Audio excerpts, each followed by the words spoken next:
Terima kasih Mbak Vina atas waktunya. Assalamualaikum warahmatullahi wabarakatuh. Salam sejahtera untuk kita semua. Alhamdulillah pada siang hari ini kita di KFN In Time bertemu kembali acara rutin kita di Kafein untuk berdiskusi sharing terkait dengan seputar di jasa konstruksi yang pada siang hari ini kita akan berdiskusi tentang membangun dan mengembangkan bisnis konsultan unggul. Nah, pada siang hari ini kita sudah kehadiran tamu kita. Terima kasih pertama atas kehadirannya dari Pak Ahmad Supii. Matur nuwun Mas Ahmad atas kehadirannya. Iya, sama-sama. Kemudian yang kedua adalah Bapak Insinyur Yulianto. Terima kasih atas kehadirannya, waktunya di sela-sela kesibukan beliau yang luar biasa masih menyempatkan untuk bisa diskusi dengan kita semua di siang hari ini, dan juga para pemirsa Kafein yang selalu mengikuti acara kita. Terima kasih kehadirannya dan partisipasinya untuk join pada acara kita pada siang hari ini. Nah, memang pada kali ini kita mengambil tema yang terkait dengan bagaimana pengembangan badan usaha. Pak Ahmad dan Pak Yulianto, sengaja kami menghubungi beliau berdua untuk bisa sharing terkait dengan bagaimana kita mengembangkan badan usaha kita. Nah, ini saya kira kami mengambil dari tim Kafein, meminta beliau berdua. Yang pertama adalah dari PT Wiratman. Ini adalah bagaimana pengalaman beliau dalam mengembangkan perusahaan yang kita tahu dengan sekian lama bertahan dan berkembang luar biasa. Kemudian yang satu adalah anggota Inkindo Jawa Timur, PT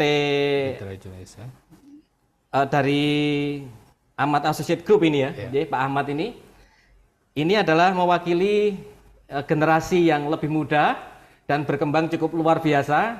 Ini salah satu hal yang membanggakan bagi kami di Jawa Timur untuk menginspirasi kita semua. Tidak ada salahnya kita semua untuk belajar pengalaman dari Pak Yulianto ataupun nanti dari Pak Ahmad. Terima kasih atas waktunya untuk beliau berdua. Nah,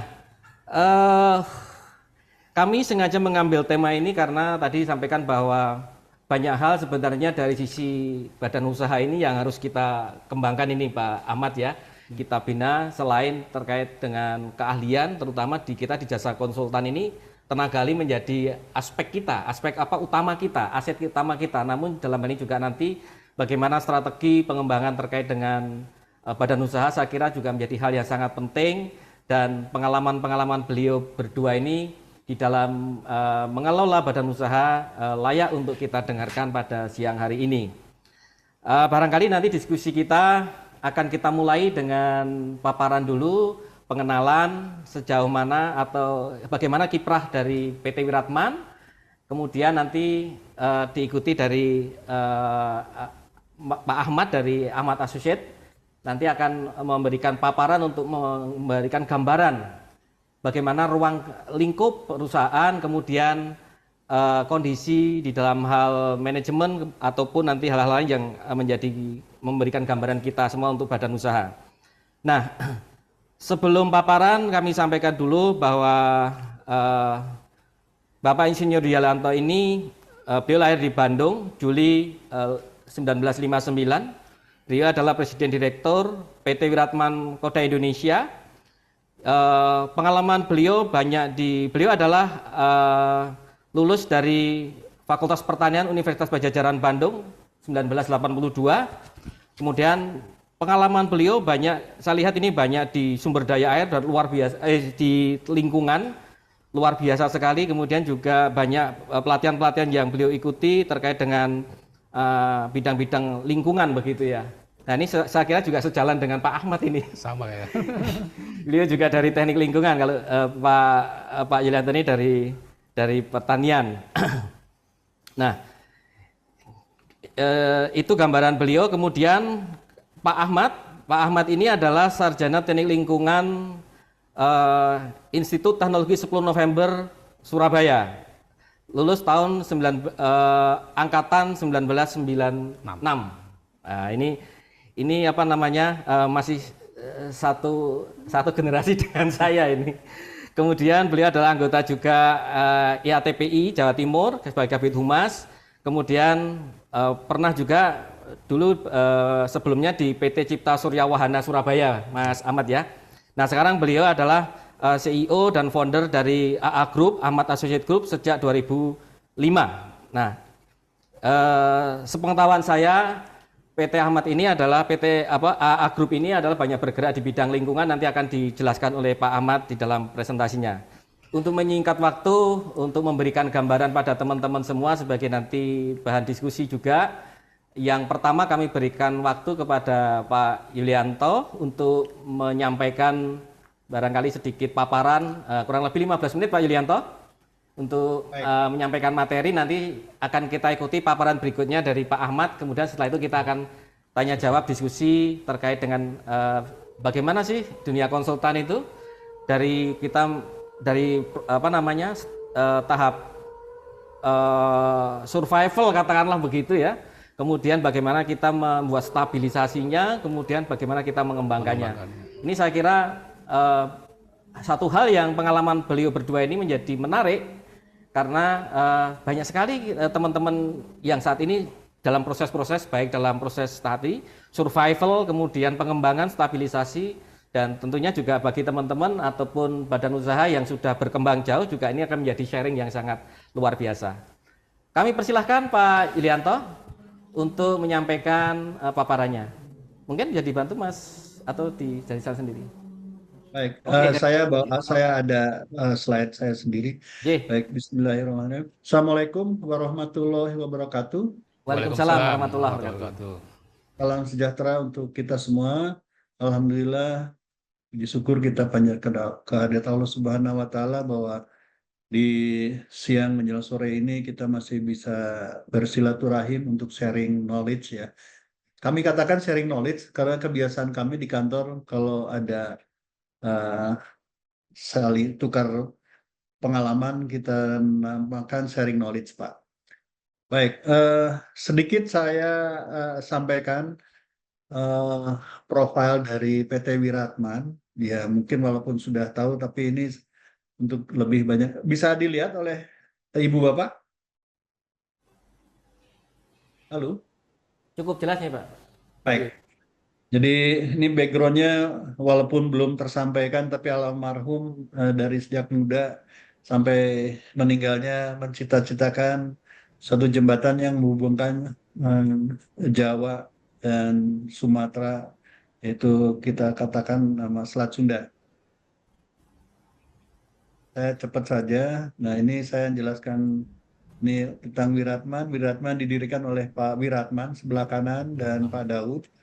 Kemudian ada Wiratman Group yang terdiri dari PT Wiratman, PT Wiratman Cipta Manggala yang mengkhususkan di bidang manajemen konstruksi, Wiratman Codai Indonesia yang mengkhususkan merupakan joint venture antara Codai Jepang dan PT Wiratman. Ini hanya untuk menangani pekerjaan-pekerjaan dari luar dan luar negeri, dan saya tidak mengendaki ada pekerjaan nasional yang dengan dana APBN yang ditangani oleh BCI, dan itu sudah diterima oleh pihak manajemen komisaris dari PT Wiratman. Kemudian Geomarindex itu yang khusus menangani topos soil lab, dan Wiratman Cipta Aneka Guna yaitu yang menangani properti yang gedung ini. Gedung yang kita dimiliki Gerai Simatupang dari lantai 1 sampai lantai 11. Ini skop kita, servis kita mulai dari topografi, lingkungan, arsitektur, landscape, interior, struktur geoteknik, mechanical, electrical, plumbing, infrastruktur jembatan, jalan, pelabuhan, water resources, irrigation dam, kemudian power engineering, pembangkit listrik, dan construction management. Ini beberapa direktur, tidak tahu apakah Bapak Ibu ada yang mengenal di antara beberapa direktur dan direktur utama di sini. Ini dan ini yang anak-anak perusahaan, termasuk saya di sini di WCI. Ini strukturalisasinya. Mengapa saya ingin menyampaikan strukturalisasi di sini bahwa PT Wiratman menganut struktur organisasi yang dinamis. Jadi tidak posisi itu tidak menjadi jaminan bahwa selamanya teman-teman di sana. Jadi ini ada seperti kemarin baru ada restrukturisasi Pak Budi Hartono itu tadinya di struktur, kemudian kita mengangkat engineers muda tapi punya dedicated yang bagus sehingga manajemen menetapkan beliau jadi direktur struktur dan Pak Budi menangani Geomarindex karena Geomarindex juga cukup besar. Demikian juga tadi saya ya inilah saya yang ini uniknya almarhum Pak Wiratman. Saya bilang bahwa saya bukan background saya bukan sipil, tapi ternyata saya tetap diminta untuk menangani mengelola Wiratman Soda Indonesia dan khusus itu ke bidang infrastruktur. Saya hanya bersyukur saja, saya tidak tahu apa latar belakangnya. Kemudian ini Wiratman Group, tadi Wiratman yang besar, kemudian Wiratman Aneka Guna yang mengelola gedung ini, gedung Wiratman apa Geraha Simatupang, kemudian Wiratman Cipta Manggala ini yang konsultansi yang kerjasama dengan Siraj Jasa dan Pak Peters di IKN dan Codai itu sendiri. Codai menangani beberapa proyek di luar, diantaranya di Filipina, di Vietnam kemarin, kemudian sebelumnya di Turki, dan terakhir adalah soil investigation. Ini strukturisasi yang besar. Nah, ini jumlah karyawan di sini human resources-nya, engineers-nya ada 150, arsitek 31. Ini memang kita pisahkan bahwa arsitek itu bukan engineers, tapi in between gitu. Kemudian supporting staff-nya ada, kemudian ada bachelor degree kita, masternya, doktoral kita ada.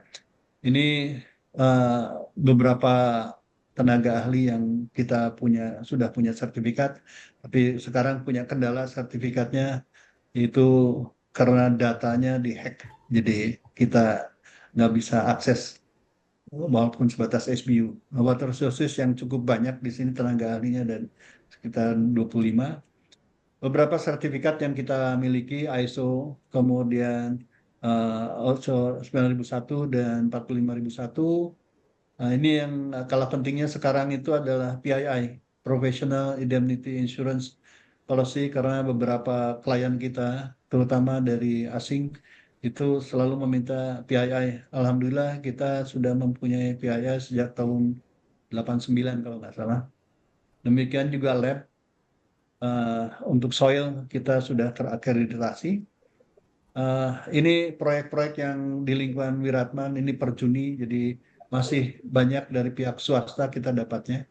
Dari proyek pemerintah itu dia tidak besar digabung dengan BUMN itu hanya sekitar 42.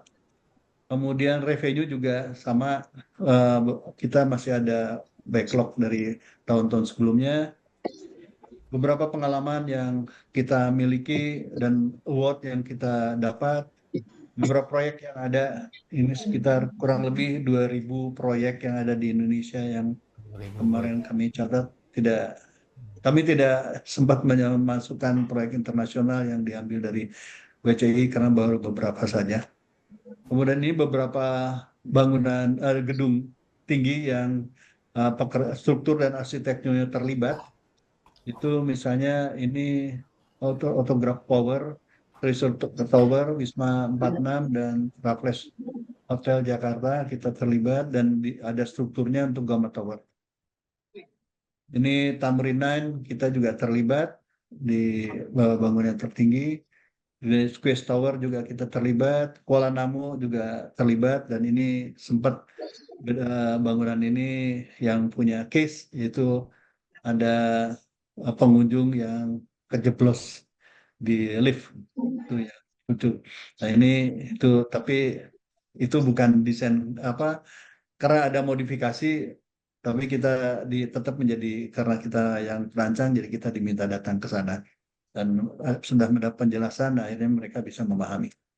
Kemudian ini baterai cell factory, ini baterai cell yang ada yang baru eh, jalan tol sepanjang di Sumatera itu dengan Utama Karya kita banyak terlibat. Di Jati Gede yang juga kita terlibat sama. Nah, ini adalah jembatan di Senen. Ini uniknya jembatan cukup panjang, tapi kita tidak ada pilar di tengah. Ini mendapat award dan ini juga kita pekerjaan Tanjung Jati. Jadi sebelum PLTU ada, kami mendapat penugasan waktu itu dari PLN untuk site selection beberapa eh, lokasi potensi di Jawa baik utara maupun selatan, demikian di Sumatera. Dan salah satu lokasi PLTU ini yang kita namanya dulu PLTU Jawa Tengah, belum dibagi-bagi. Jadi kita kebetulan kita terlibat dari awal mulai penyusunan AMDAL. Itu pertama ada waktu PLN pertama tahun 90-an itu PLTU Jawa Tengah dirubah menjadi PLTU eh, Tanjung Jati ABC dan terakhir ini adalah Tanjung Jati B yang sekarang jadi ini. Dan cukup besar ini waktu zamannya itu 2 kali 1000 megawatt. Pada saat itu banyak penolakan dari masyarakat dan lucu juga ya karyawan kita ada yang diamankan oleh warga setempat karena dengan berbagai macam penolakan dan sekarang malah mereka ingin menjual tanahnya. Jadi itulah kehidupan. Ini di Timor Leste kita juga ada pengalaman jalan dan sekarang juga masih ada jalan dan irigasi sedang berjalan di Timor Leste. Jadi secara garis besar ini yang pengalaman kita dan satu hal yang saya uh, pegang bahwa Pak Wiratman itu almarhum dan semua penerusnya juga sangat-sangat objektif terhadap tenaga kerja. Jadi eh, tidak melihat kepada latar belakang perguruan tinggi pendidikan. Saya sendiri dari agronomi eh, pertanian Unpad Pajajaran. Ya semua bertanya-tanya waktu saya harus mendampingi Pak Wiratman presentasi. Saya ingat di Jaya CM waktu itu ada 6 ruas jalan tol sampai salah satu peserta direktur itu menanyakan Pak Yulianto apa di jalan tol mau nanam padi. Saya bilang Pak padi enggak, saya bilang tapi beresin rumput. Saya bilang kan rumput sama padi satu family. Saya bilang "Wah, ketawa aja. Jadi intinya itulah kesempatan yang diberikan oleh almarhum Pak Wiratman itu satu. Kedua almarhum Pak Wiratman juga tidak mencari kesempatan, tidak mencari peluang untuk karena kenal satu dan hal, ya secara profesionalisme saja. Mungkin Ibu dan Bapak mengenal beliau, beliau adalah sebelumnya pernah jadi guru besar dan emeritus baik di ITB maupun di Universitas Tarumanagara. Tapi setahu saya tidak pernah meminta atau mendekati, malah kadang-kadang kita tidak terlalu intens dengan para pejabat karena dalam hal dan kita apa adanya bekerja itu satu. Kedua, ketiga eh, kami juga tetap menjunjung profesionalisme dan kualitas. Bahkan tidak sekali ada pekerjaan yang belum sampai masuk ke owner tapi masih dalam tingkat diskusi internal ada satu kesalahan dan kita harus mengulang dengan biaya hampir senilai dari proyek itu sendiri. Pada saat itu ada pekerjaan soil investigation. Jadi mau nggak mau karena itu adalah vokal atau uh, urgent, vital, maaf, vital untuk suatu pekerjaan soil investigation. Jadi ya kita mau mengulang. 3 poin itu yang sangat dipegang. Dan satu lagi yang mungkin Ibu dan Bapak mengenal sosok ini pengalaman di Rentang. Ibu Bapak mengenal sosok founding fathers dari Indonesia. Beliau mengatakan kalau kurang cerdas dapat diperbaiki dengan belajar. Nah, itu kami lakukan. Selama orang itu mau belajar, eh, manajemen PT Wirat memberi kesempatan seluas-luasnya untuk belajar dan tidak dimonitor, yang jelas positif. Kemudian kalau kurang cakap dapat dihilangkan dengan pengalaman. Itu saya terus secara pribadi merasakan itu.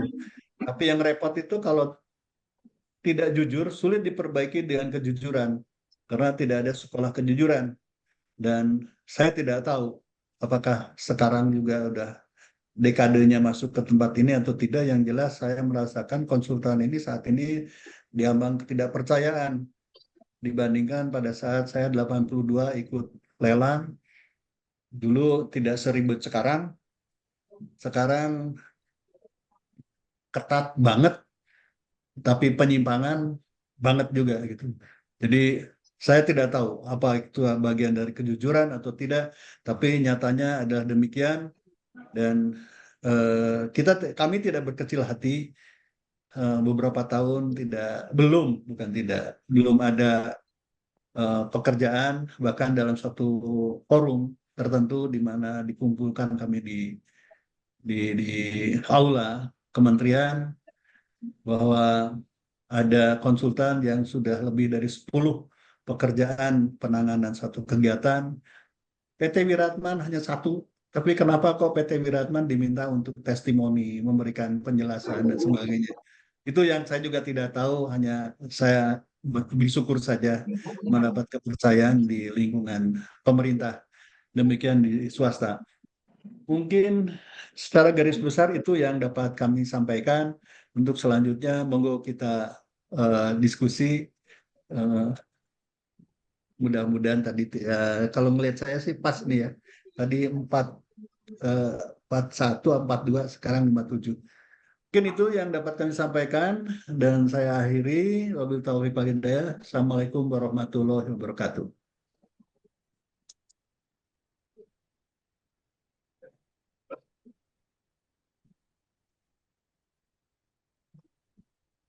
Teman dengan mulai dari tadi disampaikan founding fathernya dari Prof. Wiratman begitu.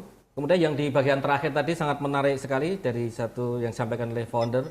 Kurang cerdas dapat diperbaiki dengan belajar, kurang cakap dapat dihilangkan dengan pengalaman, namun tidak jujur sulit diperbaiki dengan kejujuran. Nah, ini sangat mendalam sekali dan ini saya kira ini pelajarannya cukup tinggi sekali nih. Nah, oke, jadi ada beberapa hal nanti yang bisa kita diskusikan, bisa kita highlight dari apa yang disampaikan dari Pak Yulianto tadi. Tapi sebelumnya kita perlu juga ini mendengar sharing dari Pak Ahmad. Kami persilakan Pak Ahmad. Baik. Monggo, silakan. Ya, suaranya jelas ya? Ya. Baik. Assalamualaikum warahmatullahi wabarakatuh. Waalaikumsalam warahmatullahi Siang wabarakatuh. semua Bapak yang terhormat Pak Peter, Pak Yulianto. Ya, saya senang sekali ya bisa satu forum akhirnya dengan Pak Yulianto dari Wiratman. Jadi perkenalkan saya Ahmad. Dulu saya lulus kuliah sempat mengajukan lamaran Pak di PT Wiratman sebagai konsultan. Waktu itu masih di Jalan Sriwijaya di Surabaya waktu itu kan Pak. Ya. Jadi awal karir dan tidak diterima Pak mas saya. Tidak diterima. Tapi mendengar paparan tadi, akhirnya saya menambah semangat bahwa apa yang dulu pada saat awal saya memulai membangun perusahaan ini, bayangan saya adalah seperti apa yang diceritakan Pak Yulianto. Jadi bedanya saya baru lahir, PT Wiratman sudah hadir begitu ya. Jadi separuh hidup senjang waktunya. Jadi tadi 47 tahun, kalau kami baru 22 Pak, 22 tahun. Harapan saya tadi akhirnya saya punya referensi begitu ya. 47 tahun dari lagi atau 25 tahun lagi, mudah-mudahan perusahaan saya seperti apa yang disampaikan Pak Yulianto tadi. Amin, begitu ya. amin. Amin. Jadi Pak Irwan, jadi di awal karir saya sebagai konsultan, saya tadi disampaikan saya bekerja di konsultan selama 4 tahun Bapak, di konsultan yang notabene adalah 100% pekerjaan dari pemerintah. Mungkin sama dengan teman-teman yang ada di anggota Inkindo yang beberapa atau sebagian besar ya perusahaannya mendapatkan proyek dari pekerjaan pemerintah. mungkin sudah bisa dimulai slide-nya, Pak. Slide show-nya. Iya. Jadi saya ditempa di situ bahwa bagaimana merasakan perusahaan di mana lingkupnya adalah konsultan, jasa konsultan dengan 100% pekerjaan pemerintah. Saya cukup punya gambaran yang lengkap begitu, bagaimana tata kelolanya, bagaimana sebelumnya, Mas. Sebelumnya. Ya, bisa di slide sebelumnya, Mas. Ini. Nah, jadi bagaimana kita mendapatkan pekerjaan dari pemerintah gitu ya.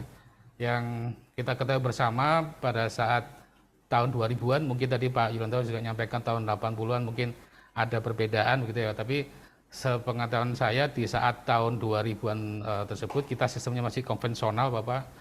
Jadi membawa hard copy cukup tebal begitu untuk pembuktian pra maupun pas waktu penawaran.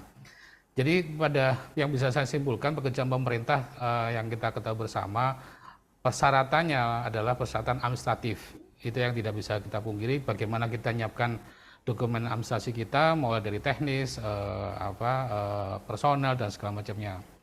Yang kedua dari gambaran itu dan saya kira sampai sekarang ya kita tidak mungkiri bahwa pekerjaan pemerintah ini kan faktor yang juga dominan selain portofolio kita adalah kita dekat begitu ya, dekat dengan stakeholder yang ada begitu ya. Dan saya kira lambat laun walaupun itu sudah ada perubahan tapi tetap faktor ini menjadi yang cukup harus diperhitungkan begitu ya. Artinya teman-teman di pekerjaan pemerintah sekarang tetap harus menjalin kedekatan secara personal itu yang supaya kita bisa sustain begitu ya. Lalu yang berikutnya yang saya pahami di pekerjaan pemerintah saat itu dan juga sampai sekarang adalah resiko finansial yang minim. Artinya tidak mungkin tidak dibayar. Itu enaknya pekerjaan pemerintah yang selama ini kita pahami bersama begitu ya.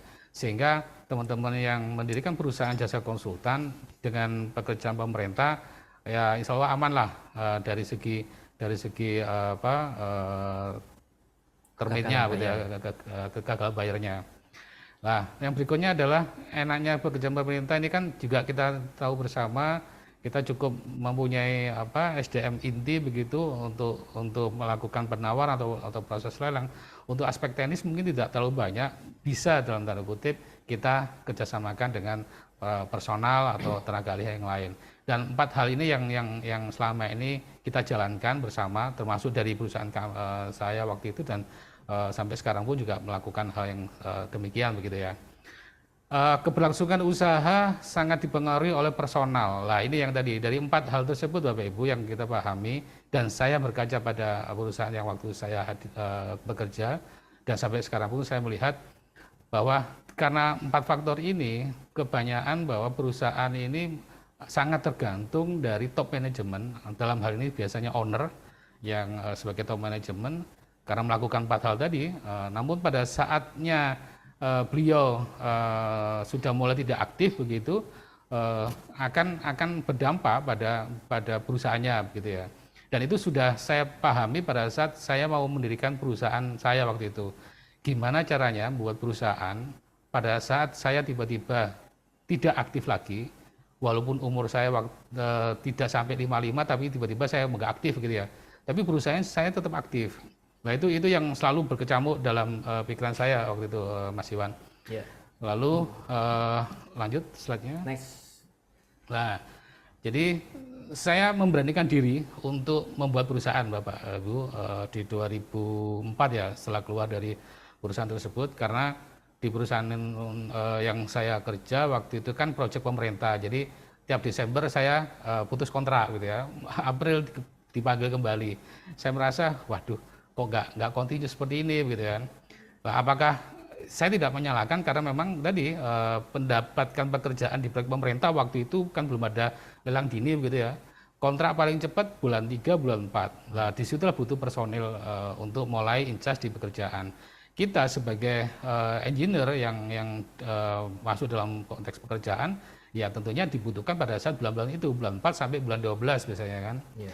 Nah, begitu saya memutuskan untuk membuat perusahaan dengan bekal tadi, ya biasa kalau teman-teman khususnya di Surabaya atau mungkin di tempat lain kita punya kemampuan untuk mengerjakan suatu pekerjaan, ayo kita memberanikan diri mulai berwira swasta begitu ya. Dimulai dari kita ngesub pekerjaan-pekerjaan di tahun 2003, 2004 itu saya mulai ke sana begitu ya. Namun saya sudah berpikir kalau seperti ini terus, kalau saya sebagai konsultan freelance misalnya, saya melihat apa yang nanti saya dapatkan atau apa yang akan saya capai sangat tergantung dengan kehadiran saya. Itu yang dari awal saya mikirnya saya nggak mau demikian. Saya pinginnya agak nyeleneh waktu itu sama teman-teman. Kita mungkin bareng sama Mas Irwan pada waktu tahun-tahun itu ya. Ada teman saya waktu itu sampai sekarang pun masih demikian gitu kan. Ngapain kita buat perusahaan harus bayari staf, toh kita ngerjakan pekerjaan bisa gitu kan. Satu pertanyaan yang saya sampaikan ke teman saya waktu itu, dan setelah 15 tahun kembali saya ketemu, saya sampaikan waktu itu, seberapa kuat kita untuk bekerja, mengambil pekerjaan ini. Katakanlah dalam 1 bulan kita satu kerja, atau 1 tahun kita maksimal 5 pekerjaan, yang didapatkan sekian juta misalnya. Saya sampaikan dengan kita merekrut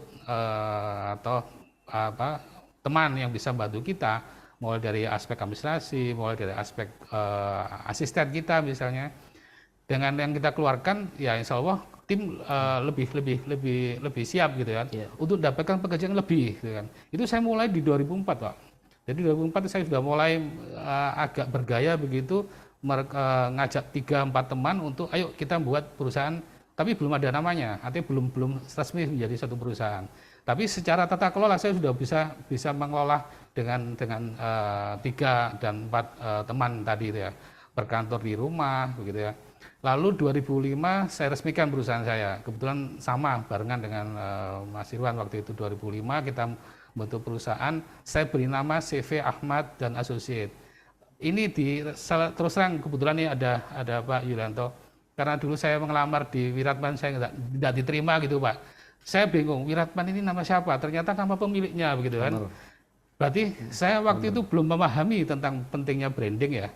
Pasti ada maksudnya. Kenapa Pak Wiratman ini menamakan perusahaannya dengan namanya sendiri begitu ya. Saya ikut-ikutan Pak. CV Ahmad Associate gitu Pak. Terinspirasi. Nah, ini momentum yang bagus ya ketemu sama ahli warisnya Pak Wiratman ini. Saya banyak dapat cerita dari dosen saya bagaimana beliau Pak Wiratman itu mengembangkan secara keilmuannya dan segala macamnya. Walaupun saya termasuk tenaga ahli yang tidak begitu pintar gitu ya, tapi saya sangat agak pede aja. Saya buat dengan nama saya sendiri. Artinya di situ saya sudah melihat bahwa kesuksesan pekerjaan pemerintah sangat dipengaruhi oleh personal yang membawanya. Artinya leadernya di situ sangat harus terbranding lah kasarnya gitu Pak. Saya akhirnya membuat nama CV Ahmad Associate itu. Sehingga beberapa pekerjaan kami selalu sama si Ahmad, sama CV Ahmad. Itu sampai 3 tahunan Pak. Itu berjalan ya 3-4 tahun lah. Dengan nama itu. Berkembanglah perusahaan-perusahaan saya dengan nama itu. Core bisnis saya tetap di bidang yang saya kuasai sesuai dengan ilmu saya di bidang tata lingkungan. Jadi saya air minum, air limbah, dokumen lingkungan, studi lingkungan itu kami terima semua lah begitu ya.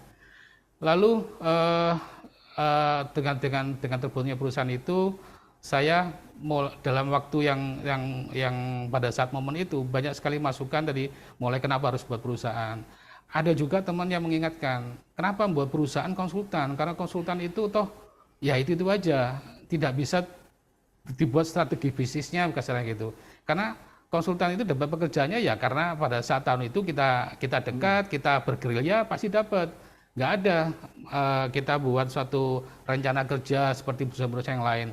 Saya mikir apa iya seperti itu ya. Maka itu menjadi catatan saya. Saya ingin buat perusahaan yang tidak seperti itu. Kan?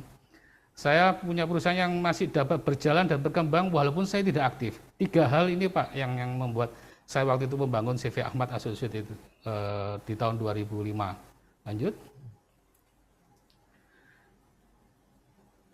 Nah, ini yang selalu menjadi terngiang-ngiang gitu ya di waktu itu ya. Mungkin momen ini juga cukup pas Mas Irwan yang tadi Pak Yulianto itu bercerita tentang Wiratman pada saat ini ya. Namun Wiratman tahun 76 mungkin sama dengan saya pada saat tahun 2004 begitu ya. Jadi kalau buat perusahaan konsultan ini apa perlu manajemen pemasaran ya, gitu kan? Apa perlu positioning? Apa perlu, nah ini yang apa bisa diturunkan gitu, Pak? Jadi yang menjadi bayang-bayangan saya kalau tiba-tiba saya nggak aktif, terus ya sudah meninggal misalnya begitu, apa perusahaan konsultan nanti bisa diteruskan ke anak saya misalnya, atau saudara saya. Nah ini yang menjadi pertanyaan, karena contoh yang sudah ada, contoh yang sudah ada ini kan banyak sekali yang ownernya tidak aktif gitu ya, tiba-tiba perusahaannya juga tidak aktif gitu kan. Nah ini yang selalu menjadi di samping saya harus mulai menumbuhkan perusahaan, tapi hal ini yang menjadi kebingungan saya waktu itu ya, gitu ya. Lanjut. Jadi CV Ahmad Associate secara resmi saya dirikan di tahun 2005, 2009 lah. Artinya dalam 4 tahun itulah saya bekerja keras Senin ketemu Senin gitu ya, untuk sampai dengan positioning tadi ya, Pak Ahmad atau CV Ahmad atau ya perusahaannya Ahmad lah. Itu 4 tahun Pak berjalan Pak. Pada singkat cerita sudah waktunya memang secara waktu itu secara administratif memang harus kita berubah jadi PT lah, supaya tadi nama ini dari CV ke PT. Ini salah pertimbangan beberapa klien memang menghendaki kalau CV itu kan relatif personal, personal gitu ya. Kalau perusahaan lebih baik PT. Akhirnya saya daftarkan PT. Kebetulan waktu itu ada aturan tidak boleh menggunakan istilah asing kalau nggak salah. Nah, akhirnya saya berarti ya udah saya ganti, nggak ada nama Ahmadnya. Karena tadi di awal cita-cita saya mau membuat perusahaan yang nantinya tidak tergantung figur saya, begitu kan. Maka dengan memberanikan diri yang awalnya saya ingin seperti Wiratman tadi, supaya nama saya ada begitu, akhirnya saya berubah, tidak ada nama saya. Dengan kita ganti dengan PT Mitra Hijau Indonesia yang sampai sekarang ini. Jadi kami bergerak di perusahaan jasa konsultan lingkungan, AMDAL, DED, studi lingkungan, IPAL, dan segala macamnya. Waktu itu semua pekerjaan yang berhubungan sama lingkungan kita ambil Pak.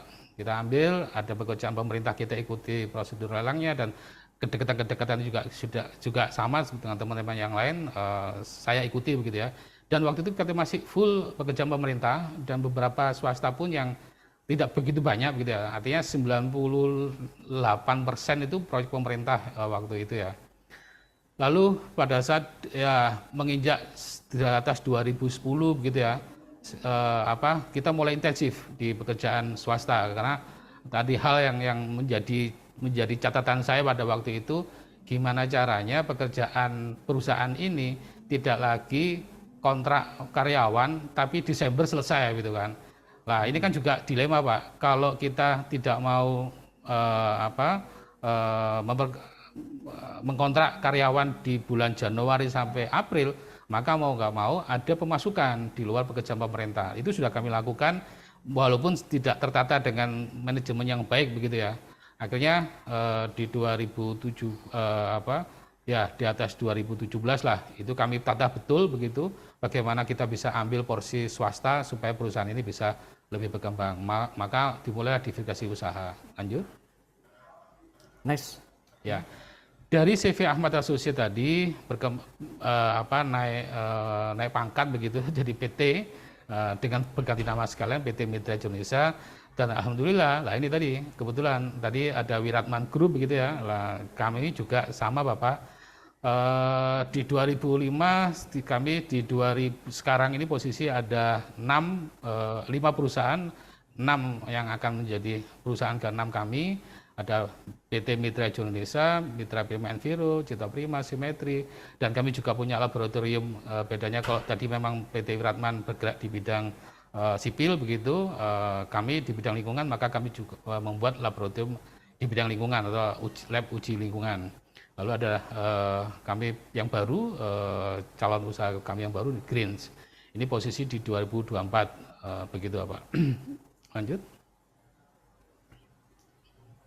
Nah, rekan-rekan sekalian, Bapak Ibu sekalian, teman-teman konsultan anggota Inkindo, tentunya kalau kita bergerak di bidang swasta banyak memang kendala ya. Saya paham dan saya sering berdiskusi ketakutan, keraguan teman-teman yang selama ini bergerak di bidang proyek pemerintah mau masuk di sektor swasta, antara keraguan akhirnya menjadi ketakutan gitu ya, akhirnya tidak jadi-jadi gitu. Tidak jadi-jadi melangkah gitu ya.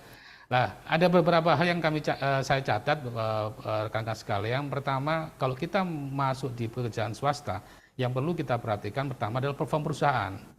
Saya punya pengalaman, ada klien swasta kami, waktu itu sudah kontrak ya, kebetulan tanda kontraknya di kantor beliau. Pada saat momen tertentu tiba-tiba beliau main ke kantor untuk berdiskusi. Kebetulan waktu itu karyawan saya masih 10 ya. Itu saya nyewa rumah begitu, rumah yang tidak terlalu bagus, tapi cukup untuk 10-12 orang. Kaget juga si klien ini kan, loh kantornya seperti ini, saya jadi malu begitu kan, ya tapi kan sudah kontrak gitu kan, tapi ya ini ide bonek saya muncul ini, wah saya nggak mungkin kayak gini kan, tahun depan saya langsung kontrak ruko Pak, saya langsung kontrak ruko dalam rangka memperbaiki perform perusahaan dari segi tampilan maksudnya gitu ya, dan alhamdulillah yang saya pelajari seperti ini, pada saat kita mengambil satu langkah ke depan, maka juga harus diiringi, dipertimbangkan untuk masuk ke langkah terdepan tersebut. Artinya pada saat perusahaan saya dengan 10 sampai 12 karyawan dengan rumah tersebut, secara pendapatan ya alhamdulillah jauh dari teman-teman saya yang freelance misalnya gitu kan. Ya. Tapi begitu saya masuk ke ruko, kan kalau ruko dengan 12 orang kan terlalu longgar begitu ya. Maka di 1 tahun itu saya punya target, kalau saya akhirnya berkantor di ruko selama 4 tahun, mau nggak mau perusahaan ini harus dikembangkan supaya ruko ini tidak terlalu besar. Ya alhamdulillah ke 1 tahun setelah masuk ruko kita 30 orang. Nah itu yang kalau saya bisa berbagi pengalaman, saya orangnya seperti itu. Begitu kita mau naik level, maka harus diikuti untuk mencapai level tersebut dengan perhitungan yang pas begitu ya. Tapi ya akhirnya tergeret terus sampai meningkat begitu ya. Jadi perform perusahaan selain kantor SDM Pak.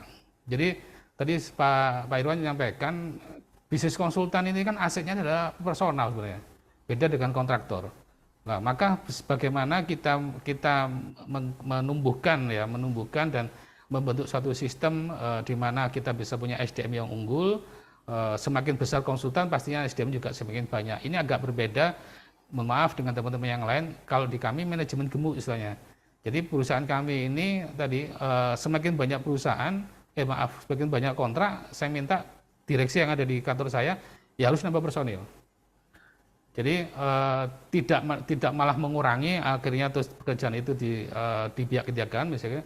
Saya sampaikan karena perusahaan ini tumbuh harus bermanfaat, membawa nilai, maka pesan yang ada di dalam Ahmad Associates Group, semakin besar kami adalah semakin besar pula yang bisa kami berikan manfaat untuk teman-teman. Salah satunya adalah kami akan tumbuh dengan karyawan lebih banyak. Jadi PT Wiratma tadi 150 plus 70 plus 30 artinya 250. Alhamdulillah Ahmad Associates Group saat ini per bulan kemarin sudah 142 Bapak. Hampir 150.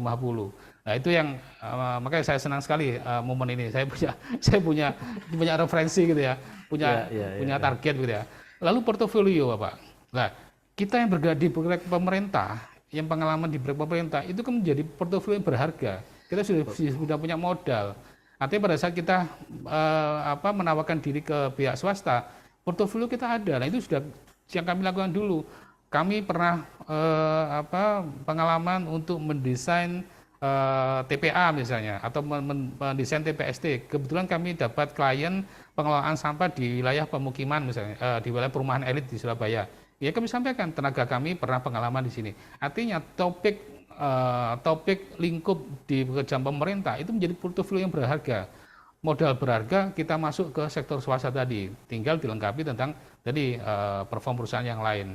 SDM juga demikian.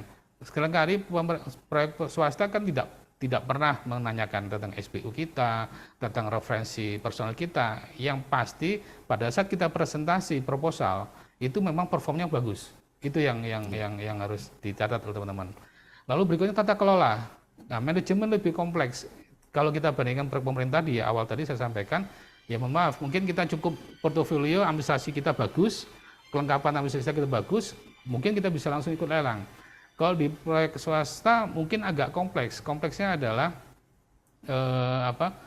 bagaimana mengelola pekerjaan itu mulai awal sampai akhir, performnya bagus, tepat waktu dan segala macamnya.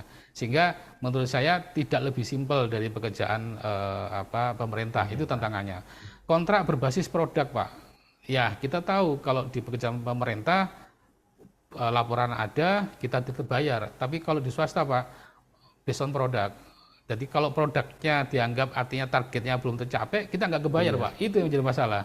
Jadi gagal bayarnya sebenarnya adalah faktor kita sebenarnya. Ya, walaupun ada beberapa persen yang memang ya klien kita agak kurang baik lah gitu kan. Nah, sehingga kalau kita dapat kerjaan pemerintah di dalam kerjaan swasta di dalam internal kami, tata kelola menjaga ritme, menjaga timeline, mengejar target itu harus diperhatikan betul. Nah, makanya itu membutuhkan manajemen yang lebih kompleks tadi. Yang berikutnya kepuasan pelanggan ini, Pak. Jadi kalau sudah kerjaan swasta yang sudah dan mereka puas, insya Allah repeat order. Jadi beberapa klien kami yang hampir 15 tahun yang lalu sampai sekarang kalau mereka butuhkan lagi tinggal kontak kami, ada pekerjaan bapak-bapak ini kami tinggal membuat penawaran. Enaknya di swasta seperti itu. Lalu yang ketiga tantangannya adalah tadi risiko gagal bayar atau terlambat. Jadi tadi ada faktor internal kita yang memang nggak selesai atau uang prestasi atau dianggap kurang bagus, kadang swasta tidak mau bayar, itu resiko memang. Lanjut. Nah, dari sini muncul yang bisa saya sampaikan untuk menjadi perusahaan konsultan yang berkembang sesuai dengan judul ini, maka yang 4 hal yang perlu kita perhatikan sesuai dengan pengalaman kami. Tadi SDM, ya tadi ya, karena menjadi aset, bagaimana kita membuat kita istilahnya berlomba perusahaan X SDM-nya bagus-bagus ya kan. Nah, itu kita harus create yang benar gitu ya. Lalu manajemen itu yang tidak kalah pentingnya, finansial dan marketing. Lah ini Pak, kalau kita sudah bicara proyek pemerintah, ya tentunya kita bisa dikenal proyek swasta, kita bisa dikenal ya karena memang ada strategi marketingnya. Tidak lagi kenal Pak Ahmadnya sekarang, tapi bagaimana kenal PT Mitra Indonesia, PT Mitra Prima Enview dan segala macamnya. Itu semua yang dijalankan sistem, salah satunya adalah strategi marketing. Lanjut. Di dalam pekerjaan pemerintah banyak hal yang bisa saya catat di sini tentang pengaturan-pengaturan, mulai dari pengaturan keuangan tadi, bagaimana karena kita sekarang SDM-nya sudah harus ada di kantor, kasarnya begitu, pekerjaan harus tepat waktu, pengaturan keuangan, pelaksanaan kegiatan di lapangan, pengaturan arsip dokumentasi, HRD, operasional, gaji, bonus, ini semua harus tertata begitu ya Pak Irwan. Iya. Karena kan kita bicara perusahaan. Nah, kalau saya mulai tadi sampaikan kita sudah memberanikan diri untuk perusahaan jasa lingkungan. Jadi yang saya perhatikan perusahaannya. Kata-kata perusahaan ini berarti kan adalah suatu sistem yang memang harus dikelola dan bisa dikembangkan begitu ya. Tidak lagi kita sebagai jasa, sebagai jasa mengerjakan proyek, bukan seperti itu. Tapi kita perusahaan yang memang ya kita layaknya perusahaan, kita punya pengaturan SDM dan bisa dikembangkan tadi. Maka beberapa catatan ini yang pasti akan muncul di kita. Lanjut.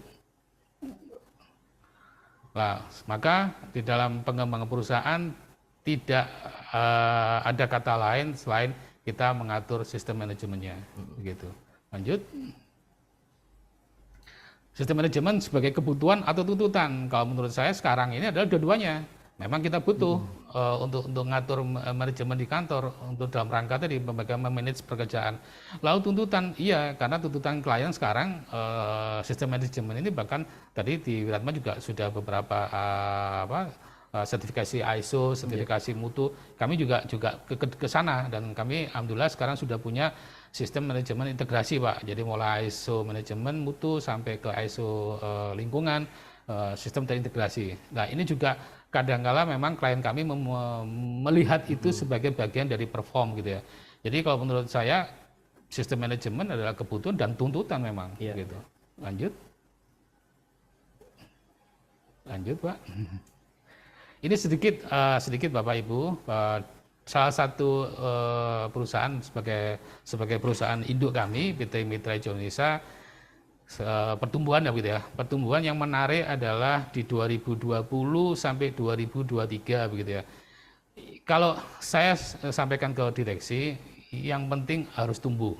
Itu yang selalu saya sampaikan ke direksi, bahwa dengan bertumbuhnya perusahaan maka menunjukkan adanya tata kelola yang baik. Lalu dengan tumbuhnya perusahaan, saya punya misi bisa memberikan manfaat untuk yang lain. Dengan kata lain, karyawan akan nambah. Itu menjadi kepuasan saya secara pribadi. Nah, yang menarik Bapak Ibu, dengan tata kelola yang baik tadi, dan kami sudah 60% pekerjaan kami di swasta. Pada saat kita pandemi kemarin, di mana kita tahu pas pandemi itu pekerjaan pemerintah hampir bisa dikatakan tidak ada begitu ya. Dan teman-teman sudah mulai ya goyang, lempar handuk. Saya kemarin juga mulai ikut-ikut lempar handuk, gimana begitu kan. Ya, kami sampaikan di sini, kami tidak ada penghentian karyawan. Yang ada selama 3 bulan kami memberikan gaji yang tidak 100%. Jadi sekian persen, tapi nanti insya Allah kita bayarkan. Dan alhamdulillah kita bisa melewati itu tanpa ada pengurangan karyawan. Nah, saya yakin di balik itu pasti swasta juga pasti akan masih bergeliat, tidak seperti pekerjaan pemerintah. Dan kami lebih siap duluan. Jadi maka di 2021 kita lihat malah kami tumbuh, Pak. Dibandingkan 2020. Nah, yang menarik di 2021 sampai sekarang, karena kebijakan pemerintah, satu kontrak itu lingkupnya bisa 3 atau 4. Misalnya tadi kita bicara dokumen lingkungan, yang dulu kalau kita kerjaan kontrak AMDAL, ya AMDAL saja. Atau kalau kita pilih andalalin saja. Sekarang ini kan kalau kita mendapatkan kerjaan AMDAL, harus ada namanya Pertek BMAL, Pertek emisi udara, Rintek B3, Andalalin. Efek regulasi yang menguntungkan. Efek regulasi yang menguntungkan. Dan kami siap duluan, Pak, masalahnya, Pak. Jadi ada teman-teman konsultan yang biasa di AMDAL, mungkin beliau nggak siap Pertek karena tidak punya keahlian kompetensi di bidang pengolahan limbah misalnya. Nah, kami punya perusahaan yang bergerak di bidang pengolahan limbah. Atau kita di emisi udara. Sehingga satu kontrak kami bisa ambil semua ceritanya gitu ya. Sehingga ada kolom di ini kontraknya 140, tapi item pekerjaan bisa 245. Ini untuk Mitra Hijau Indonesia saja, di luar yang grup yang lain begitu ya. Lanjut. Yang kami lakukan di Mitra Hijau Indonesia, desifikasi jasa kami yang sebelah kiri, yang hitam itu yang selama ini kami kerjakan, AMDAL sampai segala macam yang terkait ya. Namun ini pun kami masih di dalam karena kita sudah bersistem manajemen gitu ya. Salah satu dalam variabel sistem manajemen adalah pengembangan. Jadi dalam sistem manajemen yang kami pahami tidak hanya bagaimana mempertahankan yang ada, tapi bagaimana yang ada ini terus dikembangkan terus-menerus. Nah, kami juga sudah merencanakan pengembangan dari yang sudah kami lakukan, apa yang potensi yang bisa kita kerjakan dan menjadi kegiatan baru yang menjadi potensi unit bisnis baru kira-kira begitu ya. Nah, yang di biru itu kami sudah rencanakan di 2024 ini untuk menjadi mudah-mudahan di 2025 menjadi dedikasi usaha baru. Dan ngaturnya seperti itu, Pak, sampai seperti itunya di kami. Lanjut. Nah, salah satu faktor kami di dalam pengembangan usaha dan tata kelola kami adalah strategi marketing. Ini mungkin sudah dibahas minggu kemarin tentang digital marketing. Jadi kalau kita sudah berani mengembangkan perusahaan kita di proyek swasta, maka tadi positioning kita, perform kita, lalu kita harus mengatur strategi pemarketing kita. Artinya apa yang kami lakukan yang awalnya hanya proyek pemerintah, alhamdulillah akan sampai sekarang, dan juga tadi PT Wiratma juga demikian. Artinya bukan hal tidak mungkin teman-teman konsultan di Jawa Timur maupun di Indonesia yang mengikuti acara ini, kita bisa mengembangkan perusahaan kita. Kata kunci menurut saya pribadi adalah kita itu ada kata-kata perusahaan itu, Pak. Bahwa kita ini bukan engineer yang istilahnya ngerjakan proyek saja, tapi kita itu punya perusahaan, di mana perusahaan ini punya misi yang harus berkembang. Dan menurut saya kalau kita perusahaan ini tidak tergantung dengan kita sebagai owner, maka ya semestinya kita sudah harus diversifikasi usaha di bidang swasta dengan tidak meninggalkan core bisnis kita, misalnya kalau kami di tata lingkungan. Lanjut. Ini mungkin kesimpulan dari saya, Mas Irwan, Ya. untuk teman-teman sekalian, di momen ini diberi kesempatan untuk berbagi begitu ya. Pilihan kita, keberlangsungan usaha atau perusahaan untuk dapat berkembang tanpa tergantung dengan kita sebagai leader atau owner. Karena sebagian teman mungkin sampai sekarang sudah enjoy begitu ya. Oh, ya sudah, apa yang kami lakukan, yang ini kan ya tiap tahun yang penting dapat pekerjaan, itu kan pilihan gitu ya. Tapi sama dengan yang tadi saya sampaikan, saya punya teman yang akhirnya ketemu lagi dengan saya waktu beberapa waktu yang lalu. Iya Mas, ya kan? Ya paling agak provokatif itu, saya wis diopo saiki. Kan gitu ya, ya kan? Karena pada saat kita di 2004 itu beliau sudah punya mobil duluan, Pak. Karena tadi kerjanya banyak. Wah, terus saya sampaikan, kira-kira sampai tahun ini dapat bisa mampu berapa kerjaan? Wah, aku masih lah, kita seorang personal sepinter kita sebagai engineer paling banter 6 lah dalam 1 tahun kan. Mobil 1 kedapat ya kan. Nah, begitu melihat ini urusan saya, dia langsung baru sadar Pak, lah, masalahnya itu. Baru sadar hampir 20 tahun baru sadar gitu. Tapi mumpung tidak saya kira tidak ada kata terlambat ya, teman-teman ini gitu. Ini pilihan dan juga sudah banyak contoh di Jawa Timur ini perusahaan-perusahaan yang akhirnya tidak aktif kembali karena faktor tadi owner memutuskan untuk tidak aktif gitu ya, maka perusahaan juga ikut tidak aktif gitu ya. Nah, ini kan emang ya. Yeah. Maka yang harus dilakukan adalah diversifikasi usaha. Yang pertama, kita perlu inventaris potensi klien. Artinya dari lingkup kita, kira-kira klien swasta yang bisa kita masuk itu yang seperti apa dan bagaimana gitu. Itu yang saya lakukan di 2010-an lah. Itu sudah saya kayaknya mau nyasar kemana ya kira-kira gitu ya.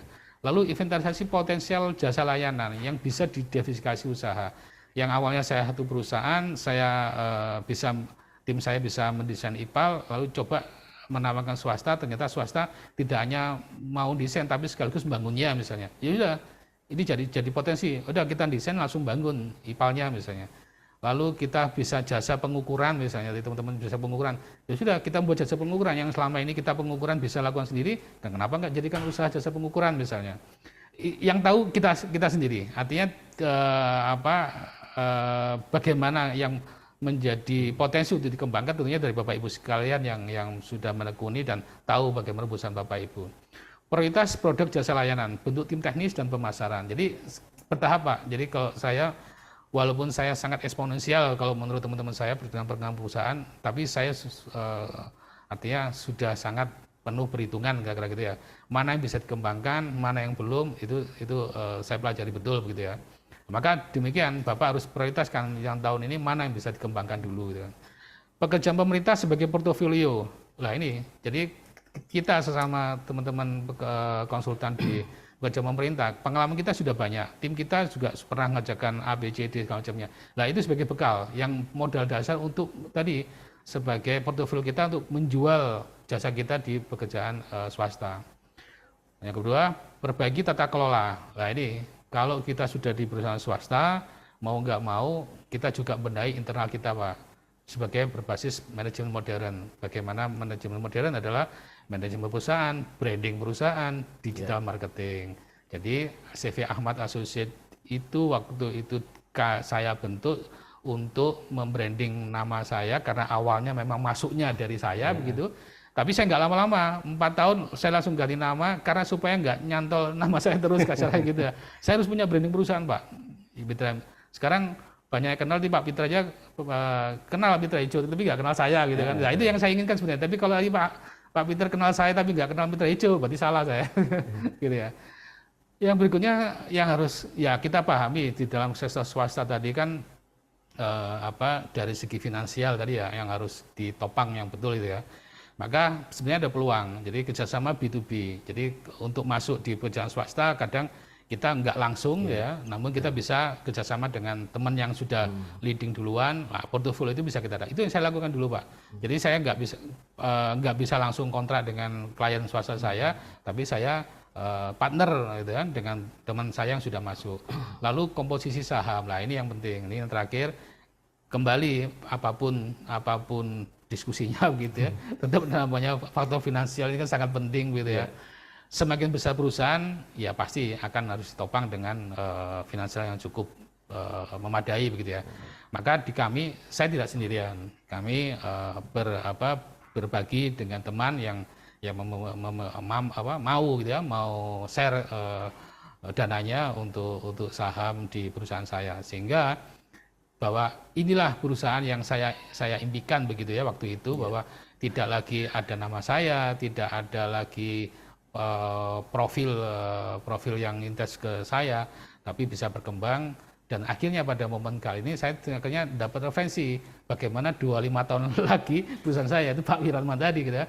Wah, syukur sekali. Lanjut Mas. Jasa konsultan adalah perusahaan. Lah ini yang penting. Kita ini kata kuncinya perusahaan. Maka kita sudah punya perusahaan, maka kita harus punya kewajiban mengembangkan. Dikembangkan dengan tata kelola yang baik. Next. Lagi. Maka membuka pekerjaan non pemerintah. Semangat untuk teman-teman semua. Terima kasih. Assalamualaikum warahmatullahi wabarakatuh. Waalaikumsalam warahmatullahi wabarakatuh. Terima kasih Pak Ahmad, luar biasa menarik sekali nih. Satu hal tadi yang saya cermati tadi ketika pergantian nama tadi ya, dari Ahmad Associate ke MHI tadi ya. Saya sebenarnya tahu nih kenapa kok diganti ke Ahmad ini, karena beliaunya tidak mau diteleponi terus-menerus setiap hari ini. Jadi ketika Sabtu Minggu diteleponi klien terus Pak Ahmad. Nah ini saya tahu itu, karena biasanya teman-teman kalau sudah omsetnya meningkat banyak, nah pasti akan tambah sibuk kan. Nah ini harus bagaimana caranya agar tidak ini tadi bisa ada kesempatan untuk keluarga, untuk anak, untuk istri dan sebagainya, bisa liburan, bisa minum kopi, karena beliau ini hobinya ngopi beliau ini. Sehingga tadi harus diganti menjadi mitra hijau agar beliaunya tidak dikuber-kuber sama klien. Saya tahu alasannya itu. Nggih, itu tadi ada banyak hal yang cukup menarik ya tadi disampaikan. Nanti ada satu hal yang cukup menarik juga tadi, masalah pertumbuhan tadi itu. Jadi ini saya kira ini menjadi kunci kesuksesan beliau ketika menumbuhkan dari apa namanya kesempatan peluang menjadi akhirnya menjadi bisnis baru tadi itu. Ini sangat menarik. Sebelum nanti kita diskusi dengan apa namanya kawan-kawan yang di Zoom, saya ingin kembali ke Pak Yulianto tadi. Ada hal yang sangat menarik saya cermati tadi. Dari apa namanya sekian lama, saya kira ini sudah generasi keberapa begitu ya dari sistem manajemen di PT Wiratman semenjak Prof Wiratman sebagai foundernya mendirikan.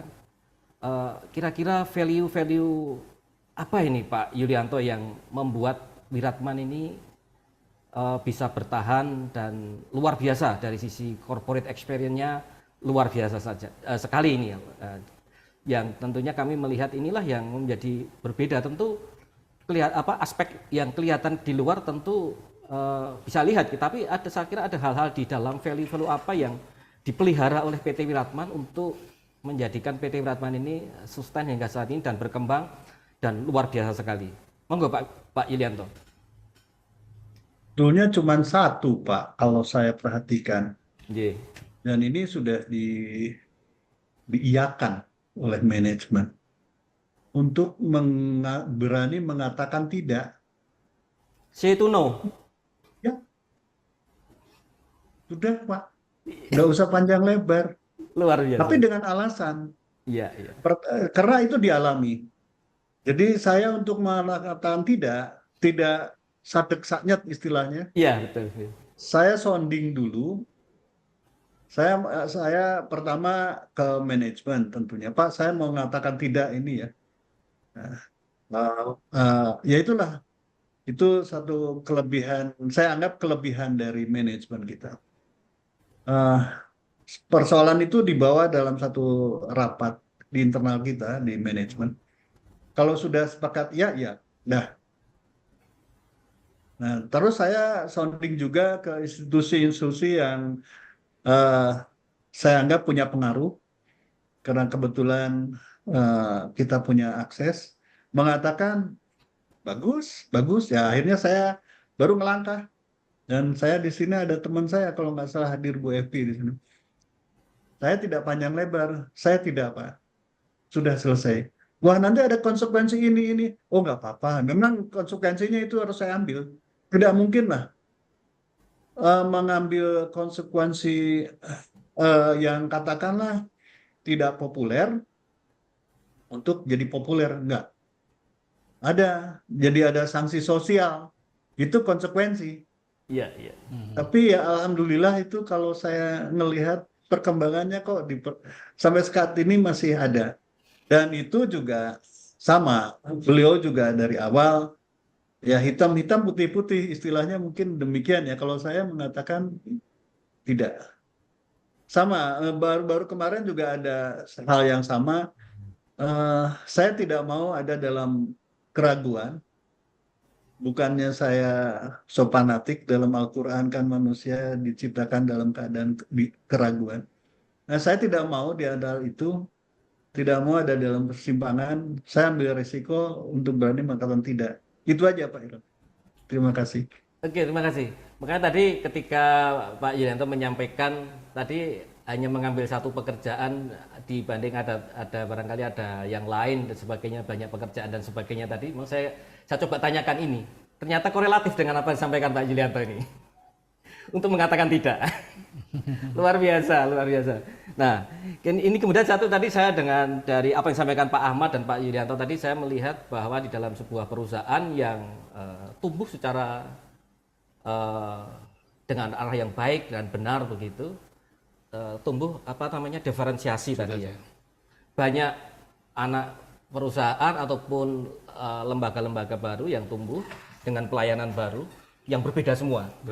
Nah, ini di satu sisi juga kita tidak menutup mata banyak teman-teman juga yang perusahaannya itu di dalam satu holdingnya atau mungkin di dalam satu grupnya itu tumbuh, tetapi pekerjaannya sejenis, masih sama dengan induknya. Nah,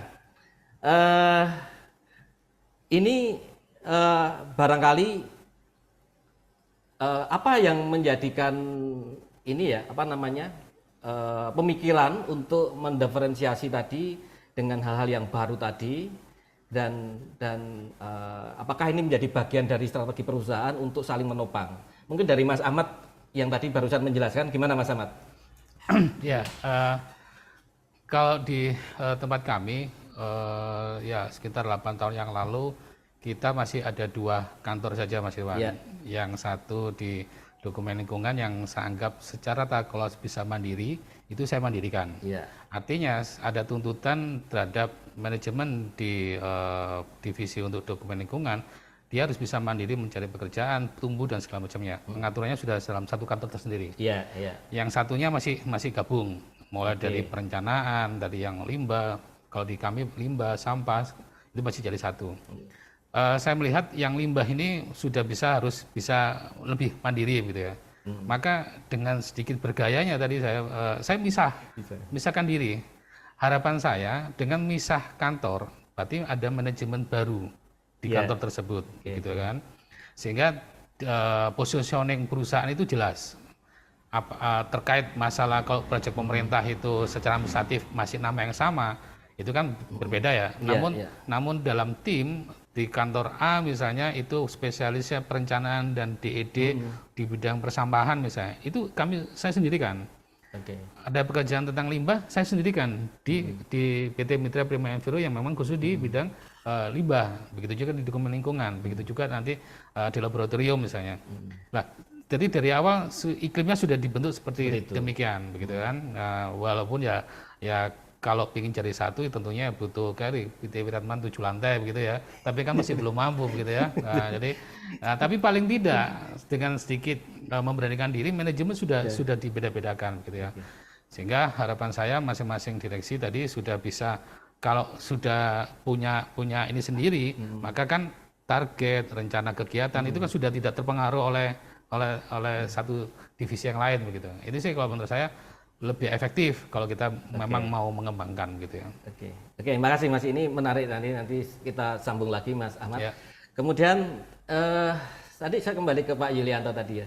Jadi PT Wiratman dengan pengalamannya yang sangat lama gitu ya, cukup lama gitu, tentu dari satu pengalaman berikutnya sampai saat ini kita tidak meragukan lagi ini menjadi sebuah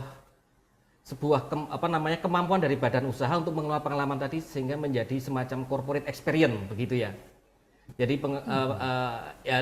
ini barangkali berbeda dengan perusahaan pada umumnya di jasa konsultan, di mana pengalaman satu, pengalaman berikutnya dengan yang lain itu hanya sebatas bukti performa masa lalu. Nah, ini saya melihat bahwa PT Wiratman mampu mengelola memanajemen pengetahuan tadi menjadi sebuah pengalaman, sehingga menjadi sebuah pengetahuan yang ini menjadi kekayaan intelektual. Nah, ini bagaimana cara mengelolanya, Pak Yulianto? Baik, Pak. Ini supaya diketahui semua bahwa dalam dua proyek yang sedang berjalan, pasti ada satu item, satu poin yang berbeda. Iya. Itu yang harus kita cermati dan harus kita ciptakan. Sehingga menumbuhkan satu inovasi. Walaupun untuk case tertentu inovasi jadi biayanya tidak efisien. Iya. Nah, itu yang kami rasakan, Pak. Semisal sekarang dalam satu pekerjaan sipil itu jalan untuk ruas-ruas tertentu, ya lapisan dan sebagainya mungkin sama, tapi karena karakter tanah yang berbeda, itu yang membuat suatu inovasi muncul. Demikian juga untuk satu bendungan.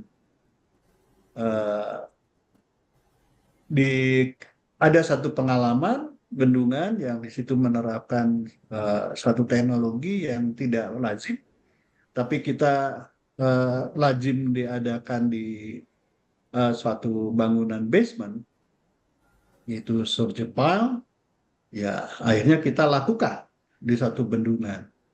Nah, seperti itu, inovasi-inovasi itu yang selalu ada dalam satu dua pekerjaan. Jadi saya rasa apa yang disampaikan intinya dari Pak Ahmad dan kami itu sama. Jadi manajemen itu harus dinamis. Kalau manajemen itu statis, ya seperti tadi, Ahmad tidak bisa mengembangkan perusahaan.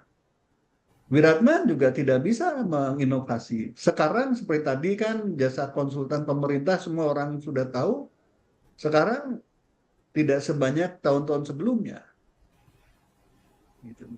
Nah, itu inovasi-inovasi sehingga sama basicnya sama lah. Jadi apa yang disampaikan ke Pak Ahmad dan kami sekarang di yang namanya pembangunan atau konstruksi tidak mungkin berhenti. Disitulah justru inovasi-inovasi yang harus kita cari. Nah, apa? Nah, ini kita sharing nggak apa-apa lah.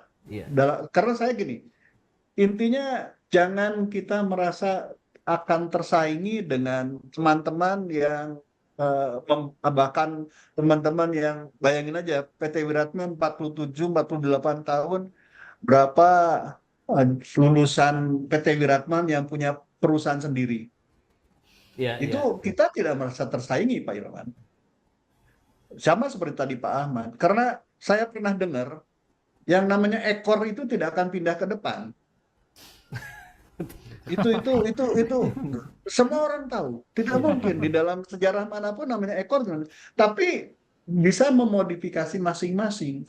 Gitu itu yang perlu. Jadi ada ya semacam kata-kata yang saya juga pertama ekor, tapi pikir-pikir oh iya. Nah, akhirnya mereka memodifikasi tidak ekor lagi, jadi kepala, tapi lain bisnis gitu loh, Pak. Nggak apa-apa. Yang jelas eh, jangan merasa tersaingi. Jadi apa yang ditanyakan Pak Irwan, pertama ya manajemen itu dinamis.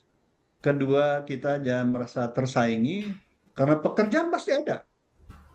Dan walaupun seuprit, Pak, jangan kira Bapak bahwa PT Wiratman untuk swasta ya, kalau pemerintah nggak bisa.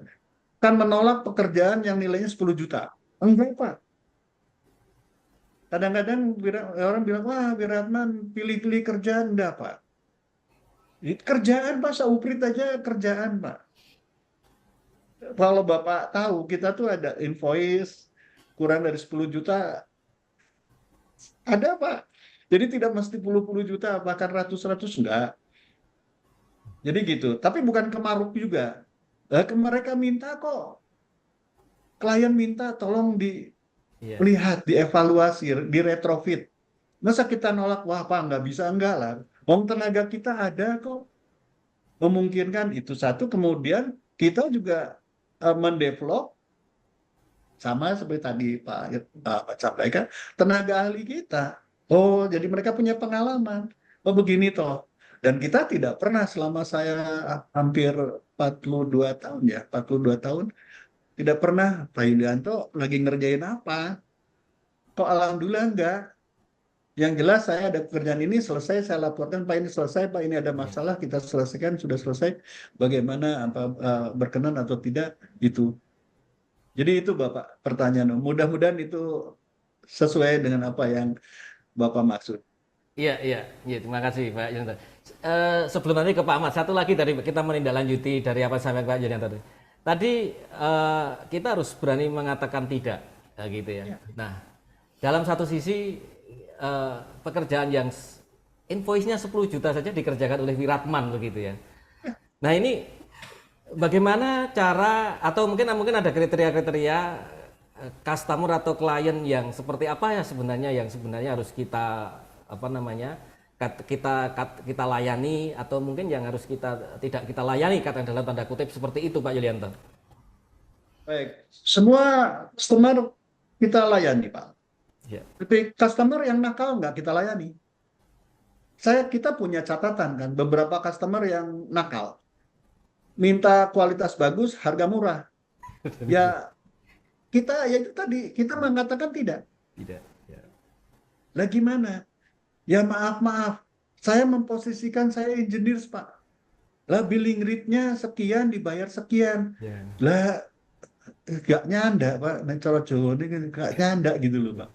Ya bisa makan tidak. Jadi kami tidak milih-milih Pak. Nah Ya. sekarang misal ada Pak klien kita kan tidak punya, mereka punya gedung, tapi dia punya rumah. Kan boleh dong dia minta Pak, ini pondasi rumah saya turun ya. Lah masa kita bilang, wah nggak mau, nggak mungkin Pak.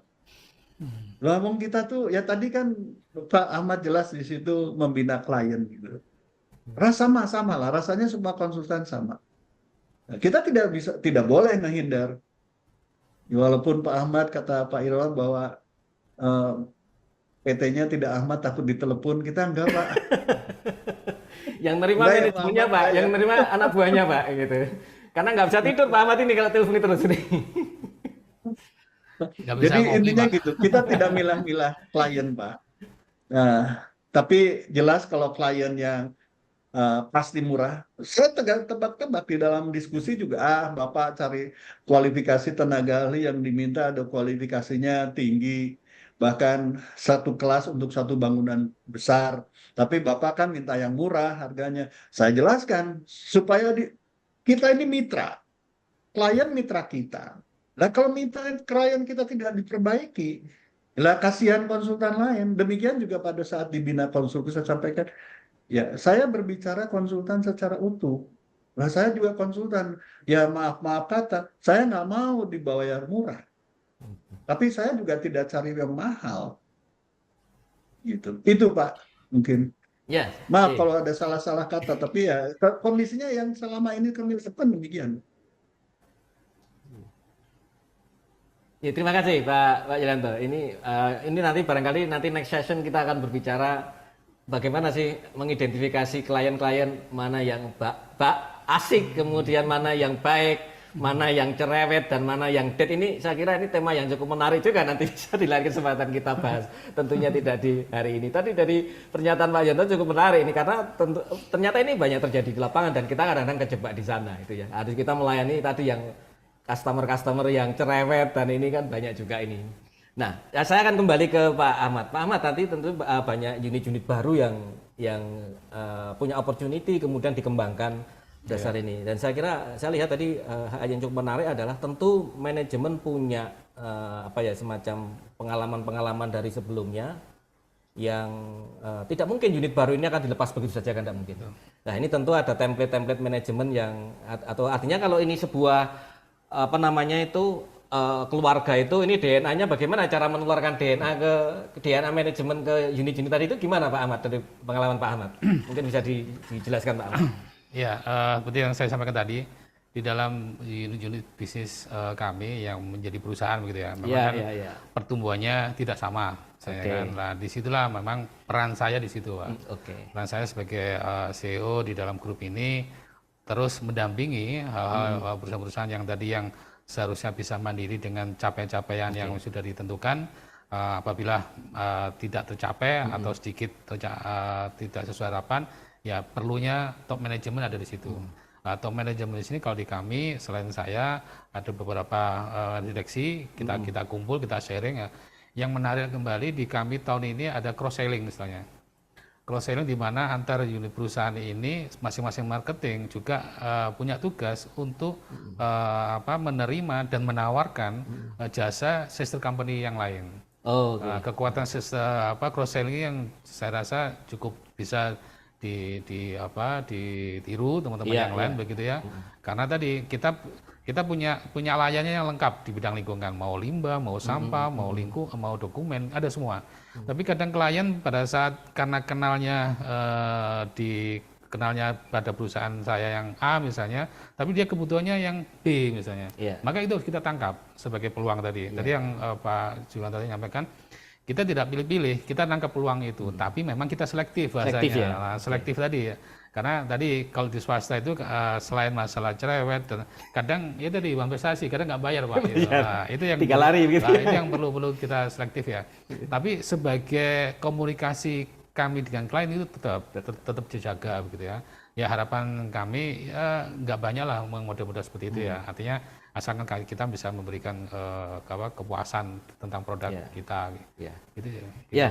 Saya akan lanjut Pak Ahmad. Tadi dengan pengembangan itu tentu ini kan tumbuh tadi. Tumbuh cukup banyak, baik itu secara personil kemudian juga secara bisnisnya. Nah, saya melihat bahwa pertumbuhan itu juga punya risiko. Jebakan pertumbuhan itu ya. Betul. Nah ini kira-kira KPI-nya gimana nih Pak Ahmad ini? Biar ini tidak sampai terjadi jebakan, misalnya nanti jadi over budget untuk personal dan sebagainya. Ini kontrolnya gimana Pak Ahmad? Ya, kalau terus terang kalau dari variabel nilai gaji misalnya kan, nah sekarang ini kita sudah hampir setengah M untuk gaji per bulan.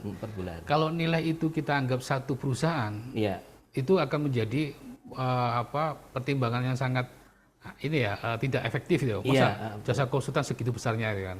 Maka kalau kita pecah lagi, tadi saya sampaikan perusahaan kami secara tata kelola itu sudah mandiri. Artinya kalau kita bicara perusahaan A ternyata butuh dana operasional cuma 100 misalnya. 100 dengan perusahaan ini realistis enggak? Tapi yang satu sisi yang lain perusahaan ini membutuhkan 300 misalnya. Maka realistis enggak? Nah, maka dalam evaluasi perkembangan bisnis di perusahaan kami, bagaimana pendapatan dan pengeluaran itu terhadap satu sisi perusahaan tadi. Tidak lagi di total gitu ya. Nah, walaupun benar juga tetap ada evaluasi, khususnya pekerjaan satu perusahaan kami yang hampir 90% proyek pemerintah, kita ketahui bersama proyek pemerintah sekarang lagi ini kan. Nah, maka ini salah satu evaluasi ke direksi bahwa ayo kita sudah mulai diversifikasi ini. Karena kalau seperti ini terus nggak bisa tercapai ya kan. Apa yang tadi Pak Irwan sampaikan ya kemungkinan akan terjadi minus misalnya kesan itu kan. Nah, coba lihat saudara yang lain. Nah, sehingga kami di grup kami itu punya miniatur begitu ya. Ada yang sudah growing-nya cukup tinggi begitu, ada yang baru di middle, ada yang baru katakanlah baru anak-anak, satunya remaja, satunya sudah dewasa. Dan saya membuat seperti itu dalam imajinasi saya. Saya sekarang umur 48, ya kan. Tapi saya memposisikan seperti mungkin levelnya Pak Yulianto tadi, mohon maaf. Saya 4 tahun tidak begitu intens sekali mengurusi ini ya. Karena semua pada level direksi saya. Dan direksi saya itu 5 tahun di bawah saya. Artinya masih muda-muda juga. Karena harapannya kita pada saat mereka sudah umur 45 seperti atau 48 seperti saya, sudah punya generasi berikutnya, Pak. Gitu. Jadi iklim itu yang saya tumbuhkan di tempat saya. Jadi kalau Pak Iwan main, ya yang paling tua saya kayak di top manajemennya begitu. Oke, makasih. Menarik ini Mas Ahmad atas insight-nya, luar biasa. Untuk menambah keseruan kita diskusi pada sore hari ini, Barangkali ada kawan-kawan dari apa namanya room, ada yang mau bertanya, silahkan, kami persilahkan untuk open mic atau apa namanya langsung Raisen, raise hand, monggo silahkan, kami persilahkan. Atau dari Zoom mungkin barangkali ada chat, dari chat kami persilahkan. Belum ada. Ya. Oh belum ada, oke. Oke, kalau belum ada, saya akan ke beberapa hal tadi yang terkait dengan ini ya, terkait dengan pemilihan personal ya, atau mungkin di SDM ini, karena kita di jasa konsultan ini kuncinya tadi di SDM tadi itu ya. Nah, kalau dari PT Wiratman ini Pak Yulianto, ini bagaimana Wiratman ini mencari apa namanya talent-talent yang kira-kira apa namanya dibutuhkan, apakah dia berdasarkan kebutuhan atau mungkin setiap tahun melakukan talent ini ya, talent search ini ya. Kemudian oh ini orang ini bagus, ini bisa dikembangkan, kemudian apa ditarik itu, apa sesuai dengan kebutuhan atau bagaimana nih Pak Yulianto untuk mencari sumber daya teman-teman yang nanti akan menggulirkan Wiratman ini ke depan. baik Pak, terima kasih. Jadi ada beberapa akses ya Pak ya. Misalnya sekarang SDM itu diambil dari proyek. Kan ada beberapa proyek yang kita memerlukan outsourcing. Iya. Di mana outsourcing itu mungkin pegawainya tidak tetap atau bahkan engineer. Di situ performance-nya kelihatan. Kalau sudah kelihatan, kita coba dinaikkan ke tahap misalnya sharing knowledge lah. Kita minta yang bersangkutan itu untuk membuat satu case, mempresentasikan persoalan yang ada di lapangan. Yang tadi kami sampaikan, di dalam dua proyek kerjaan yang sejenis pasti ada satu hal yang berbeda. Nah itu tolong dicarikan perbedaannya, nah itu presentasikan. Itu kalau dari sisi proyek. Kemudian kadang ada tidak dari sisi proyek tapi memang melamar, itu juga kita lihat perkembangan seperti apa. Jadi tahapan-tahapan itu kita lakukan mulai dari penerimaan biasa sesuai kebutuhan pekerjaan di kantor, di mana kita lepas dan tidak dimonitor dalam arti dipelentengi setiap saat, tapi Ya. kita lihat performance-nya on track atau tidak. Kan eh, ya bukan rahasia umum lah bahwa kadang-kadang namanya keterlambatan tuh kadang tidak bisa dihindari. Nah, dari situ kita lihat bagaimana menghandle-nya tenaga atau engineers itu untuk supaya tidak terlambat itu.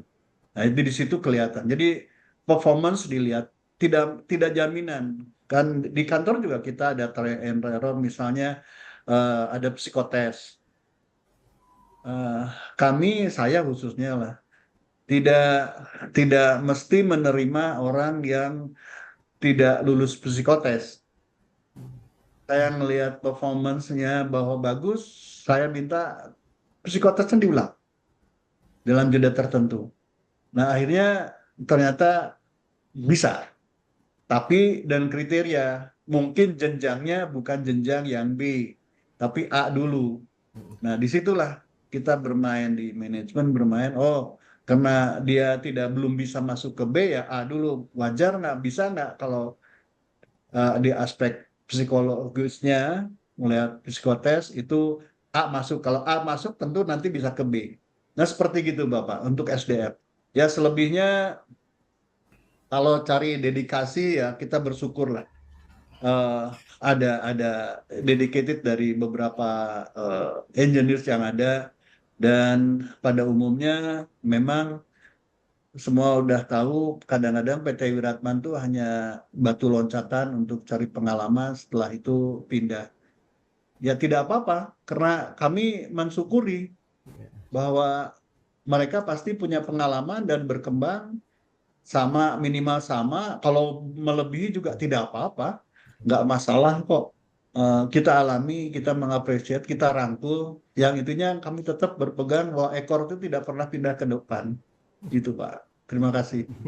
Menarik. Ini yang menarik. Iya, ekor tidak pernah di depan itu, ini menarik ini.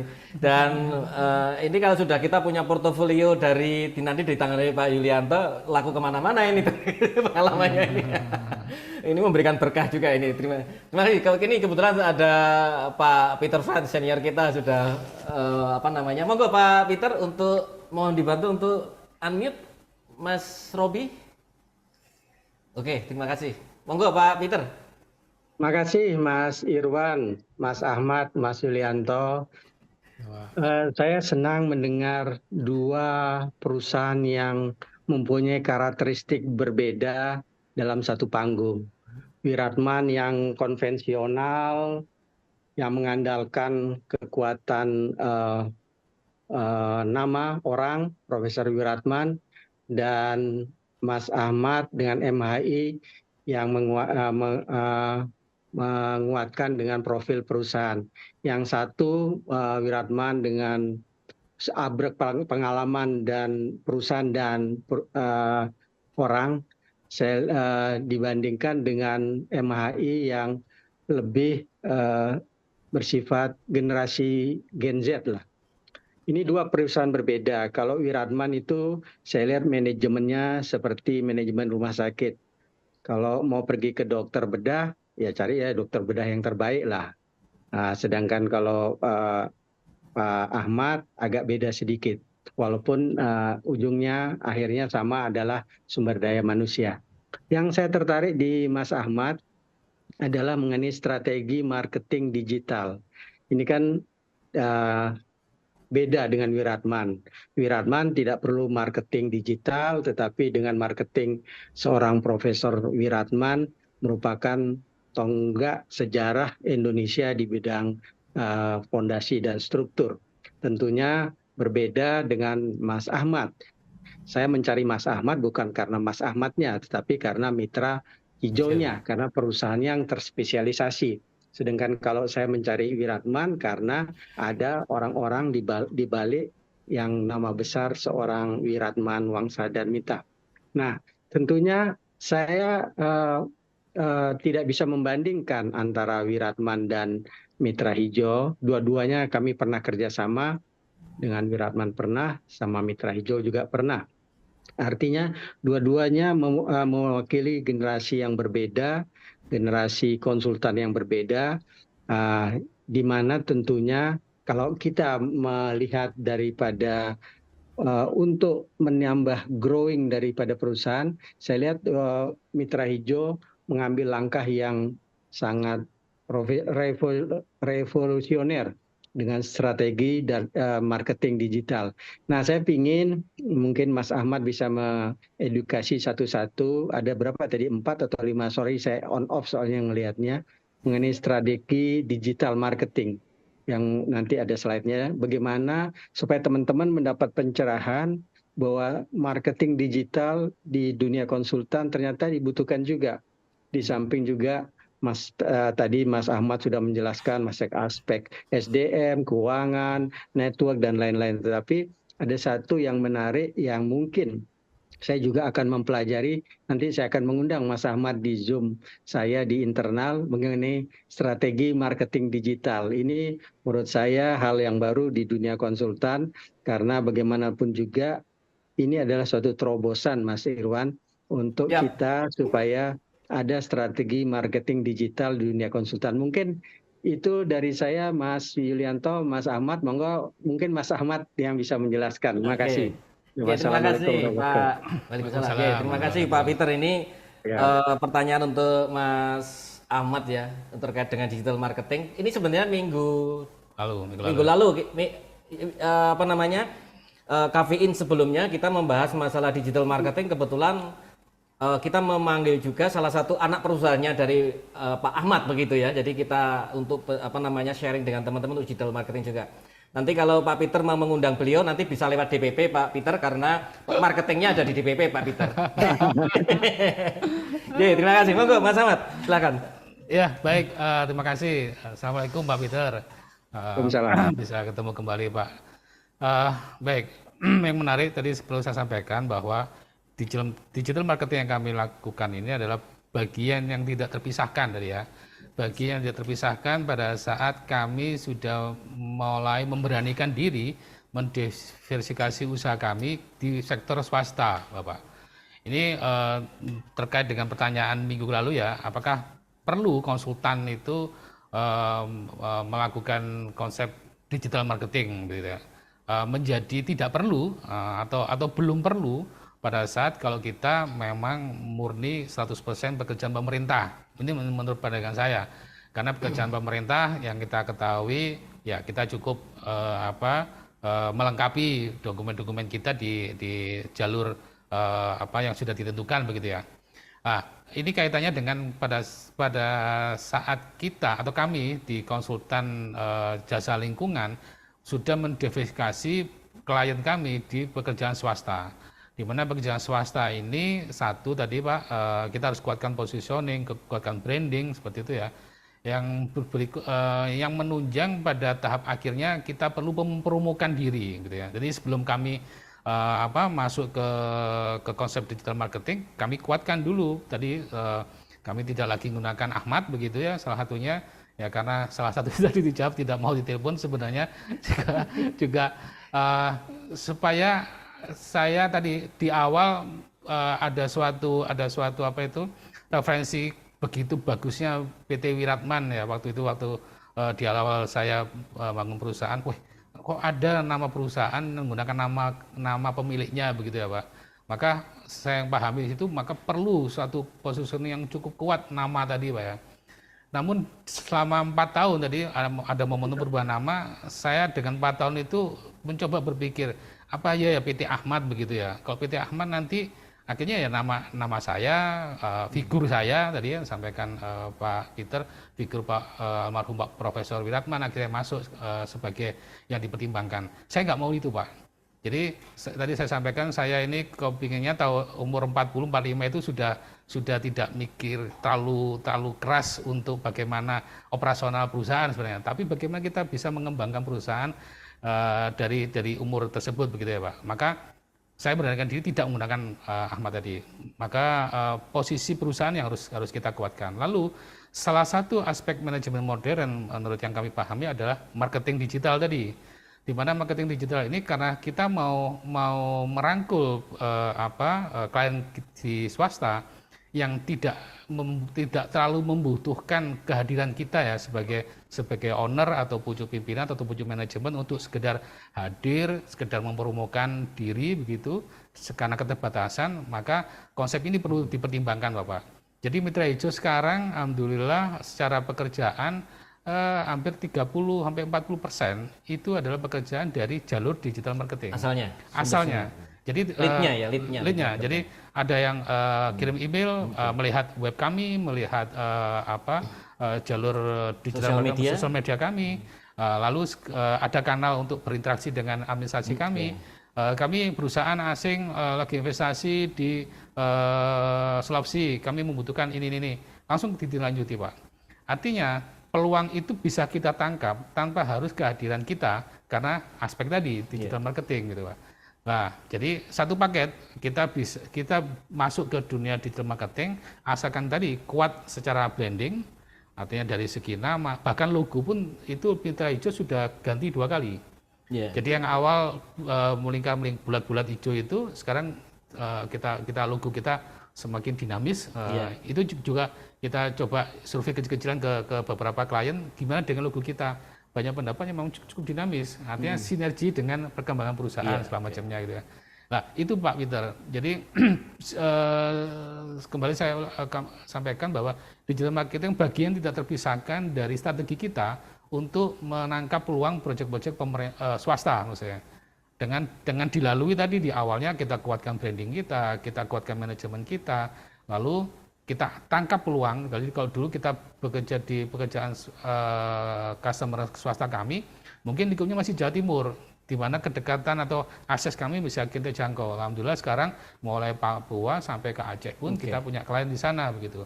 Mungkin sama dengan Wiratman tadi, kalau kita jabarkan peta Indonesia itu kita ujung Aceh sampai ke Merauke Pak, begitu. Begitu Pak Peter. Oke. Mungkin Ini kan, agak lagi monggo, satu lagi Mas Wiran, ya, monggo. investasi digital marketing dan update itu apakah ditangani suatu divisi khusus atau bagaimana Pak di tempatnya MHI? Ya, awalnya kami rekrut Pak. Kami rekrut beberapa personel, jadi karena kebutuhan tadi Pak ya. Jadi setelah kami merasa positioning kami cukup bagus, orang banyak mengenal kami, Mitra Jurnal Indonesia, maka kami kembangkan bisnis kami dengan digital marketing. Langkah awalnya kami rekrut personal yang memang berkompeten di situ. Kami adakan diskusi begitu, kita mau ke sana, maka dideveloplah sistem digital marketing oleh tim gitu ya. Nah, dan kembali lagi otak bonek saya keluar ini Pak. Setelah 2 tahun ini tim ini kok bagus, ya sudah saya buat perusahaan sendiri aja lah gitu. dengan klien yang ke grup dan juga klien dari luar begitu Pak. Yang kemarin diundang di sini PT Simetri tadi. Simetri. Jadi kalau Pak Peter mengundang saya untuk berdiskusi digital marketing, saya sekarang nggak sendirian Pak. Saya harus gandeng PT Simetri gitu Pak. Nanti marketingnya di PP Mas. Nah, ketiga masuk di PP gitu Pak. Kalau DPP nanti sponsor aja lah. Begitu Pak Peter. Ya, terima kasih. Terima kasih. Jadi memang ini menarik ya. Jadi tadi kalau kita melihat tadi yang disampaikan Pak Ahmad ya terkait dengan marketing ini, bagaimana cara melakukan edukasi dan mengkomunikasikan ke ini ya, ke para calon pelanggannya itu melalui teknologi yang ada pada saat ini. Saya kira juga dari PT Wiratman sama PT Wiratman sekarang sudah menjadi brand kan, sama juga kan? Ya. Karena cukup kuat ya, ini sangat kuat sekali begitu kalau di dalam bidang engineering sangat kuat sekali. Nah, mungkin juga saya ingin tahu juga dari Pak Yulianto bagaimana untuk memelihara brand ini agar selalu di benak para usernya. Ini bagaimana Pak Yulianto? Apakah juga ada cara-cara konvensional, kemudian cara-cara yang terkini juga? Bagaimana ini? Monggo. Masih mute ya? Memang agak sulit nih kalau kami kan gennya gen K apa ya? Dan sangat spesifik gitu juga ya, misalnya. Iya, gennya gen kolonial Pak, bukan Gen Z kolonial. Jadi kalau saya perhatikan perjalanan saya ya 42 tahun, yang bareng-bareng dengan saya itu ya dedicated aja Pak. Dedicated kepada bidangnya. Bidang struktur, arsitek, soil, kemudian power engineering, sampai sekarang mempunyai dedicated yang baik. Ya mungkin pada saat awalnya beliau ada, kita berfigur kepada beliau, dan saya perhatikan yaitu tadi berani mengatakan tidak. Jadi engineer kami juga tidak bisa. Kalau bisa ya seperti ini. Termasuk pada saat membuat quotation khususnya swasta ya Pak ya. Saya berbicara swasta. Kalau pemerintah kan sudah terspesifik. Kita tidak bisa merubah pagu. Kadang-kadang tor aja nggak bisa berubah. Ini yang saya tekankan kepada lingkungan kementerian, bahwa Tor aja nggak bisa berubah, ibaratnya kitab suci, saya juga nggak ngerti, saya bilang, tapi tetap tidak mau dirubah. Nah, kalau di swasta, ya itu tadi, sehingga engineers kita juga secara profesional mengatakan sama. Jadi atas bawah itu sama, walaupun tidak ada istilahnya protap ya, garis komando, tapi mereka aware dari awal. Jadi karena mungkin melihat seniornya, seniornya juga punya dedicated seperti itu. Ya seperti, dan lagi pula ya itu tadi, kami nggak segan-segan Bapak kalau misalnya ada karyawan yang ya karena kita ingin kejujuran, ada ya bukan penyimpangan ya, ada deviasi dari engineers, itu kita minta berhenti yang bersangkutan. Itu dialami, dan tidak hanya level engineers, level manager, pimpinan lah gitu ya. Kita minta berhenti. Kita konsekuen. Jadi jangan hanya engineer saja. Sehingga di situ mereka punya dedicated. Oh iya, perusahaan. Dan kemarin waktu saya ingat sewaktu ada saya mengalami 3 kali krisis, itu eh, karyawan masih punya dedikasi yang baik.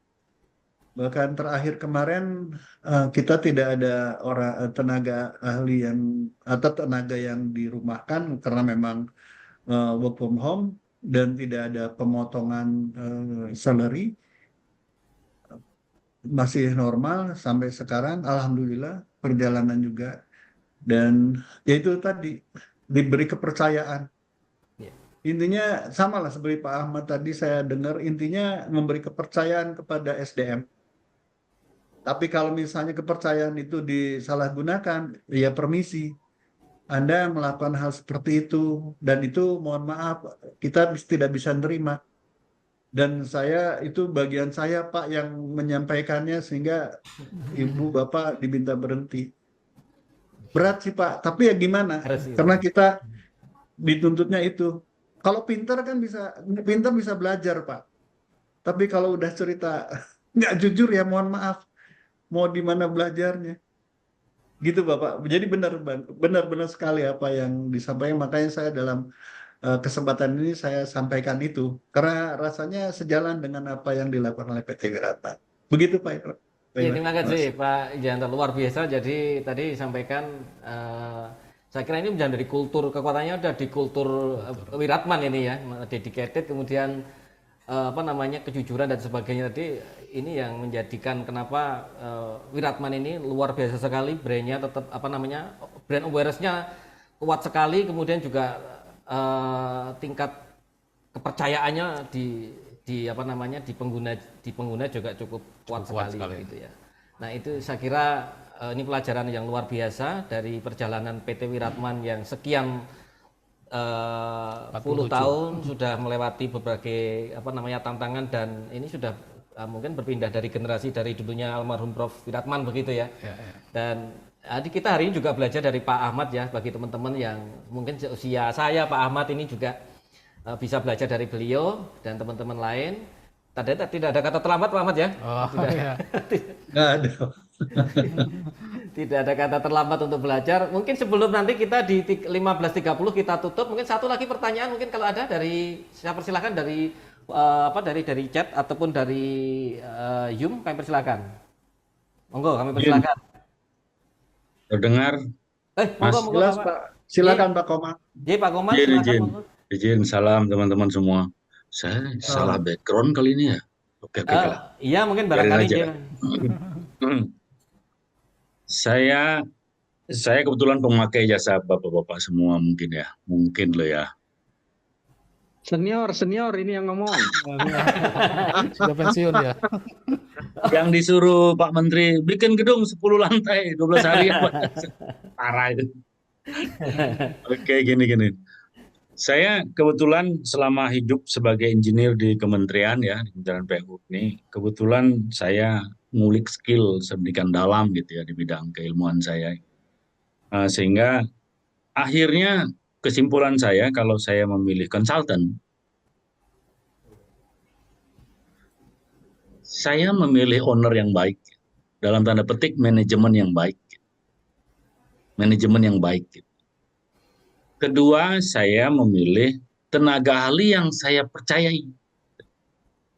Kali kalau konsultan ini biasanya sering berganti-ganti tenaga ahli dan ketemu orang-orang yang tidak terpercaya gitu, biasanya bayarnya telat tuh. Kalau saya mau tertentu, misalnya sama Pak Peter, kerjanya gini, saya mau TA tanahnya Sianu ya, saya mau strukturnya Sianu atau Sianu gitu. Jadi kalau Pak Peter mampu bayar, berarti dia nggak telat bayar gitu Pak Yulianto. Nah, pengembangan konsultan ini kan sebuah pengembangan perusahaan yang terukur ya, terukur dengan SDM ya. Nggak bisa seperti affiliate TikTok gitu ya, seperti kerjaan istri saya sekarang gitu, nggak bisa. Saya kira dengan langkah, dengan diversifikasi bidang yang hampir mirip-mirip sebenarnya, Pak Ahmad masih selamat, Pak. Masih selamat. Jadi mohon izin jangan terlalu tergiur untuk menyimpang jauh sedikit ke depan gitu ya, ke tempat lain itu nanti Anda bingung sendiri itu. Karena SDM Anda harus siap kan. Kalau klien sudah minta A, B, C, kecenderungannya model-model kayak Pak Ahmad itu generasinya di bawah saya, kecenderungan bilang iya Pak Yul. Kecenderungannya akan dibilang iya, bukan bilang tidak kayak Wiratman ya. Nah itu, kemarin saya cukup ini nih, sangat appreciate nih Pak Ahmad ini di 2021 itu peningkatannya ke ini lumayan ya, 2020 padahal kita lagi COVID ya. Nah, saya sekarang tentang SDM gitu. Saya di kantor kan ngalami yang lulus pas COVID, teman-teman. SDM kita yang lulus pas COVID, kebetulan ada penerimaan pula di kementerian gitu. Jadi saya menemukan lost generation ini di Kementerian PU sekarang. Kalau masuk dia di 2021, 22, 23 itu ada lost generation karena kita COVID 2-3 tahun ya. Saya cukup sulit dengan sistem pendidikan sekarang plus COVID ini untuk menumbuhkan pemahaman filosofi yang baik tentang keilmuannya masing-masing gitu. Saya berharap teman-teman di konsultan masuk ke arah itu ya, karena dedicated seperti Pak Wiratman itu yang kita harapkan sebenarnya. Saya sedih sekali dengar teman-teman lama perusahaan gede-gede hilang ya, banyak sekali yang hilang terjadi di Inkindo. Saya sekarang sudah purna bakti, namun saya kebetulan suka ngulik, jadi saya advising product development beberapa pabrikan ya. Tapi pabrikannya masih terkait dengan PUPR, di sana saya masih oke lah ya. Tapi kalau suatu saat kita masih bisa kontak atau apa, saya dengan senang hati akan cukup membantu. Nah ini Pak, ini yang tadi itu digital marketing sama pengembangan yang lebar itu, terus sama yang respect untuk kita yang terstruktur pengembangannya. Itu yang saya remind ke Pak Ahmad dan teman-teman. Terima kasih Pak. Terima kasih Pak Komang. Terima kasih pengalaman beliau. Saya kira baik Pak Ahmad. Mungkin ada sedikit disampaikan ke Pak Komang. Ya, terima kasih Pak Komandan. Ya, yang pasti memang benar bahwa di anak usaha yang saya kembangkan tidak jauh-jauh dari ilmu saya. Di induknya ya. Di induknya betul. Jadi saya juga tidak tertarik dan belum berani ya kalau objek itu saya tidak mengerti ilmunya gitu ya. Jadi bagaimanapun mandirinya manajemen yang ada di perusahaan saya tetap berpegang teguh bahwa saya juga harus tahu tentang bisnis itu. Jadi karena ketahuan saya baru di ilmu lingkungan, ya saat ini grup saya adalah ya tidak jauh-jauh dari lingkungan begitu ya. Kecuali nanti kalau tiba-tiba karena saya suka ngopi ya kapan hari buka kafe ya lain-lain lagi gitu kan. Ya tidak ada masalah karena saya suka ngopi ya gitu dan saya tahu tentang bisnis kafe misalnya. Gitu Pak. Begitu Pak Komang, terima kasih masukannya gitu ya. Jadi masalah tenaga juga sama Pak. Jadi sekarang ini kan anak-anak baru yang masuk ke perusahaan kita gitu kan, itu memang agak beda gitu ya, ya karena tadi generasi rebahan ini perlu adanya ini ya pendampingan. Tapi untungnya gini Bapak, bahwa kami membangun perusahaan ini dari personel organik gitu ya. Jadi tadi sampaikan Pak Komang tenaga ahli berganti ya, alhamdulillah kami tidak. Jadi kami dari awal tadi saya sampaikan, saya ingin membangun perusahaan yang tenaganya sebisa mungkin itu tidak on off terkait timeline pekerjaan. Jadi ada terus, gitu kan.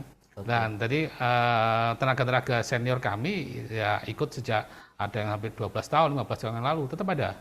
Nah, penambahan ini untuk adanya pekerjaan baru misalnya gitu. Tapi yang lama-lama tetap ada semua, sehingga kalau ketemu di PUPR ya si A lagi, ya memang itu adanya tenaga ahli yang ada di perusahaan saya begitu kan. Begitu Pak Komang, makasih. Oke, terima kasih Mas Ahmad atas ininya. Karena kita terbatasi di 15.30 karena kita 2009. Saya kira diskusi pada sore hari ini kita di penghujung acara. Mungkin Mas Ahmad closing statement di akhir diskusi kita sebelum nanti ke Pak Yulianto, monggo. Baik, terima kasih teman-teman. Jadi kalau kita mau berkembang dan mau survive dan perusahaan kita bisa kita tinggalkan dengan pertumbuhan, maka mulailah kita bertumbuh di sektor swasta. Terima kasih. Ya, terima kasih Mas Ahmad. Pak Yulianto, saya mohon closing statement di pertemuan pada sore hari untuk teman-teman semua. Monggo Pak Yulianto. Baik Pak. Jadi mungkin ini lebih kepada apa yang kami alami. Jadi ya jangan takut salah, tapi jangan membuat kesalahan, itu aja Pak. Terima kasih. Terima kasih Pak Yulianto. Jangan Jangan takut salah, tapi jangan membuat kesalahan. Terima kasih, luar biasa. Ya, silakan dijabarkan. Ya. Ya intinya kalau nggak bisa berkembang ya karena berarti itu takut salah. Tapi kita jangan membuat kesalahan. Udah tahu salah kok kenapa dilakukan? Itu. Terima kasih. Terima kasih Bapak. Ya, terima kasih atas waktunya dan sharingnya pada sore hari ini, siang sampai sore hari ini Pak Yulianto, Mas Ahmad ya. Jadi hari ini kita belajar dari dua perusahaan yang luar biasa, dari Wiratman kemudian dari Ahmad Associate Group begitu ya.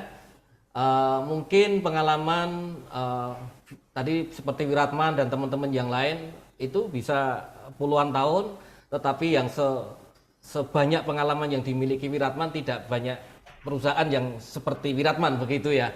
Dan ada yang perusahaan yang katakanlah punyanya Pak Ahmad ini masih muda begitu, tetapi dia punya kematangan dan maturity yang luar biasa sekali. Nah, ini satu hal yang saya simpulkan dari kedua narasumber kita atas diskusi pada sore hari ini, dan saya ucapkan terima kasih kepada pemirsa semua ataupun pada teman-teman yang selalu hadir di Kafein Inkindo Jatim.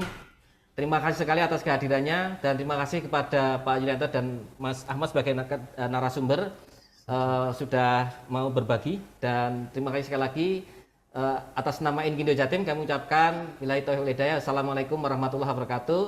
Ketemu di lain kesempatan dan mudah-mudahan kita diberi sehat semua. Amin. Waalaikumsalam.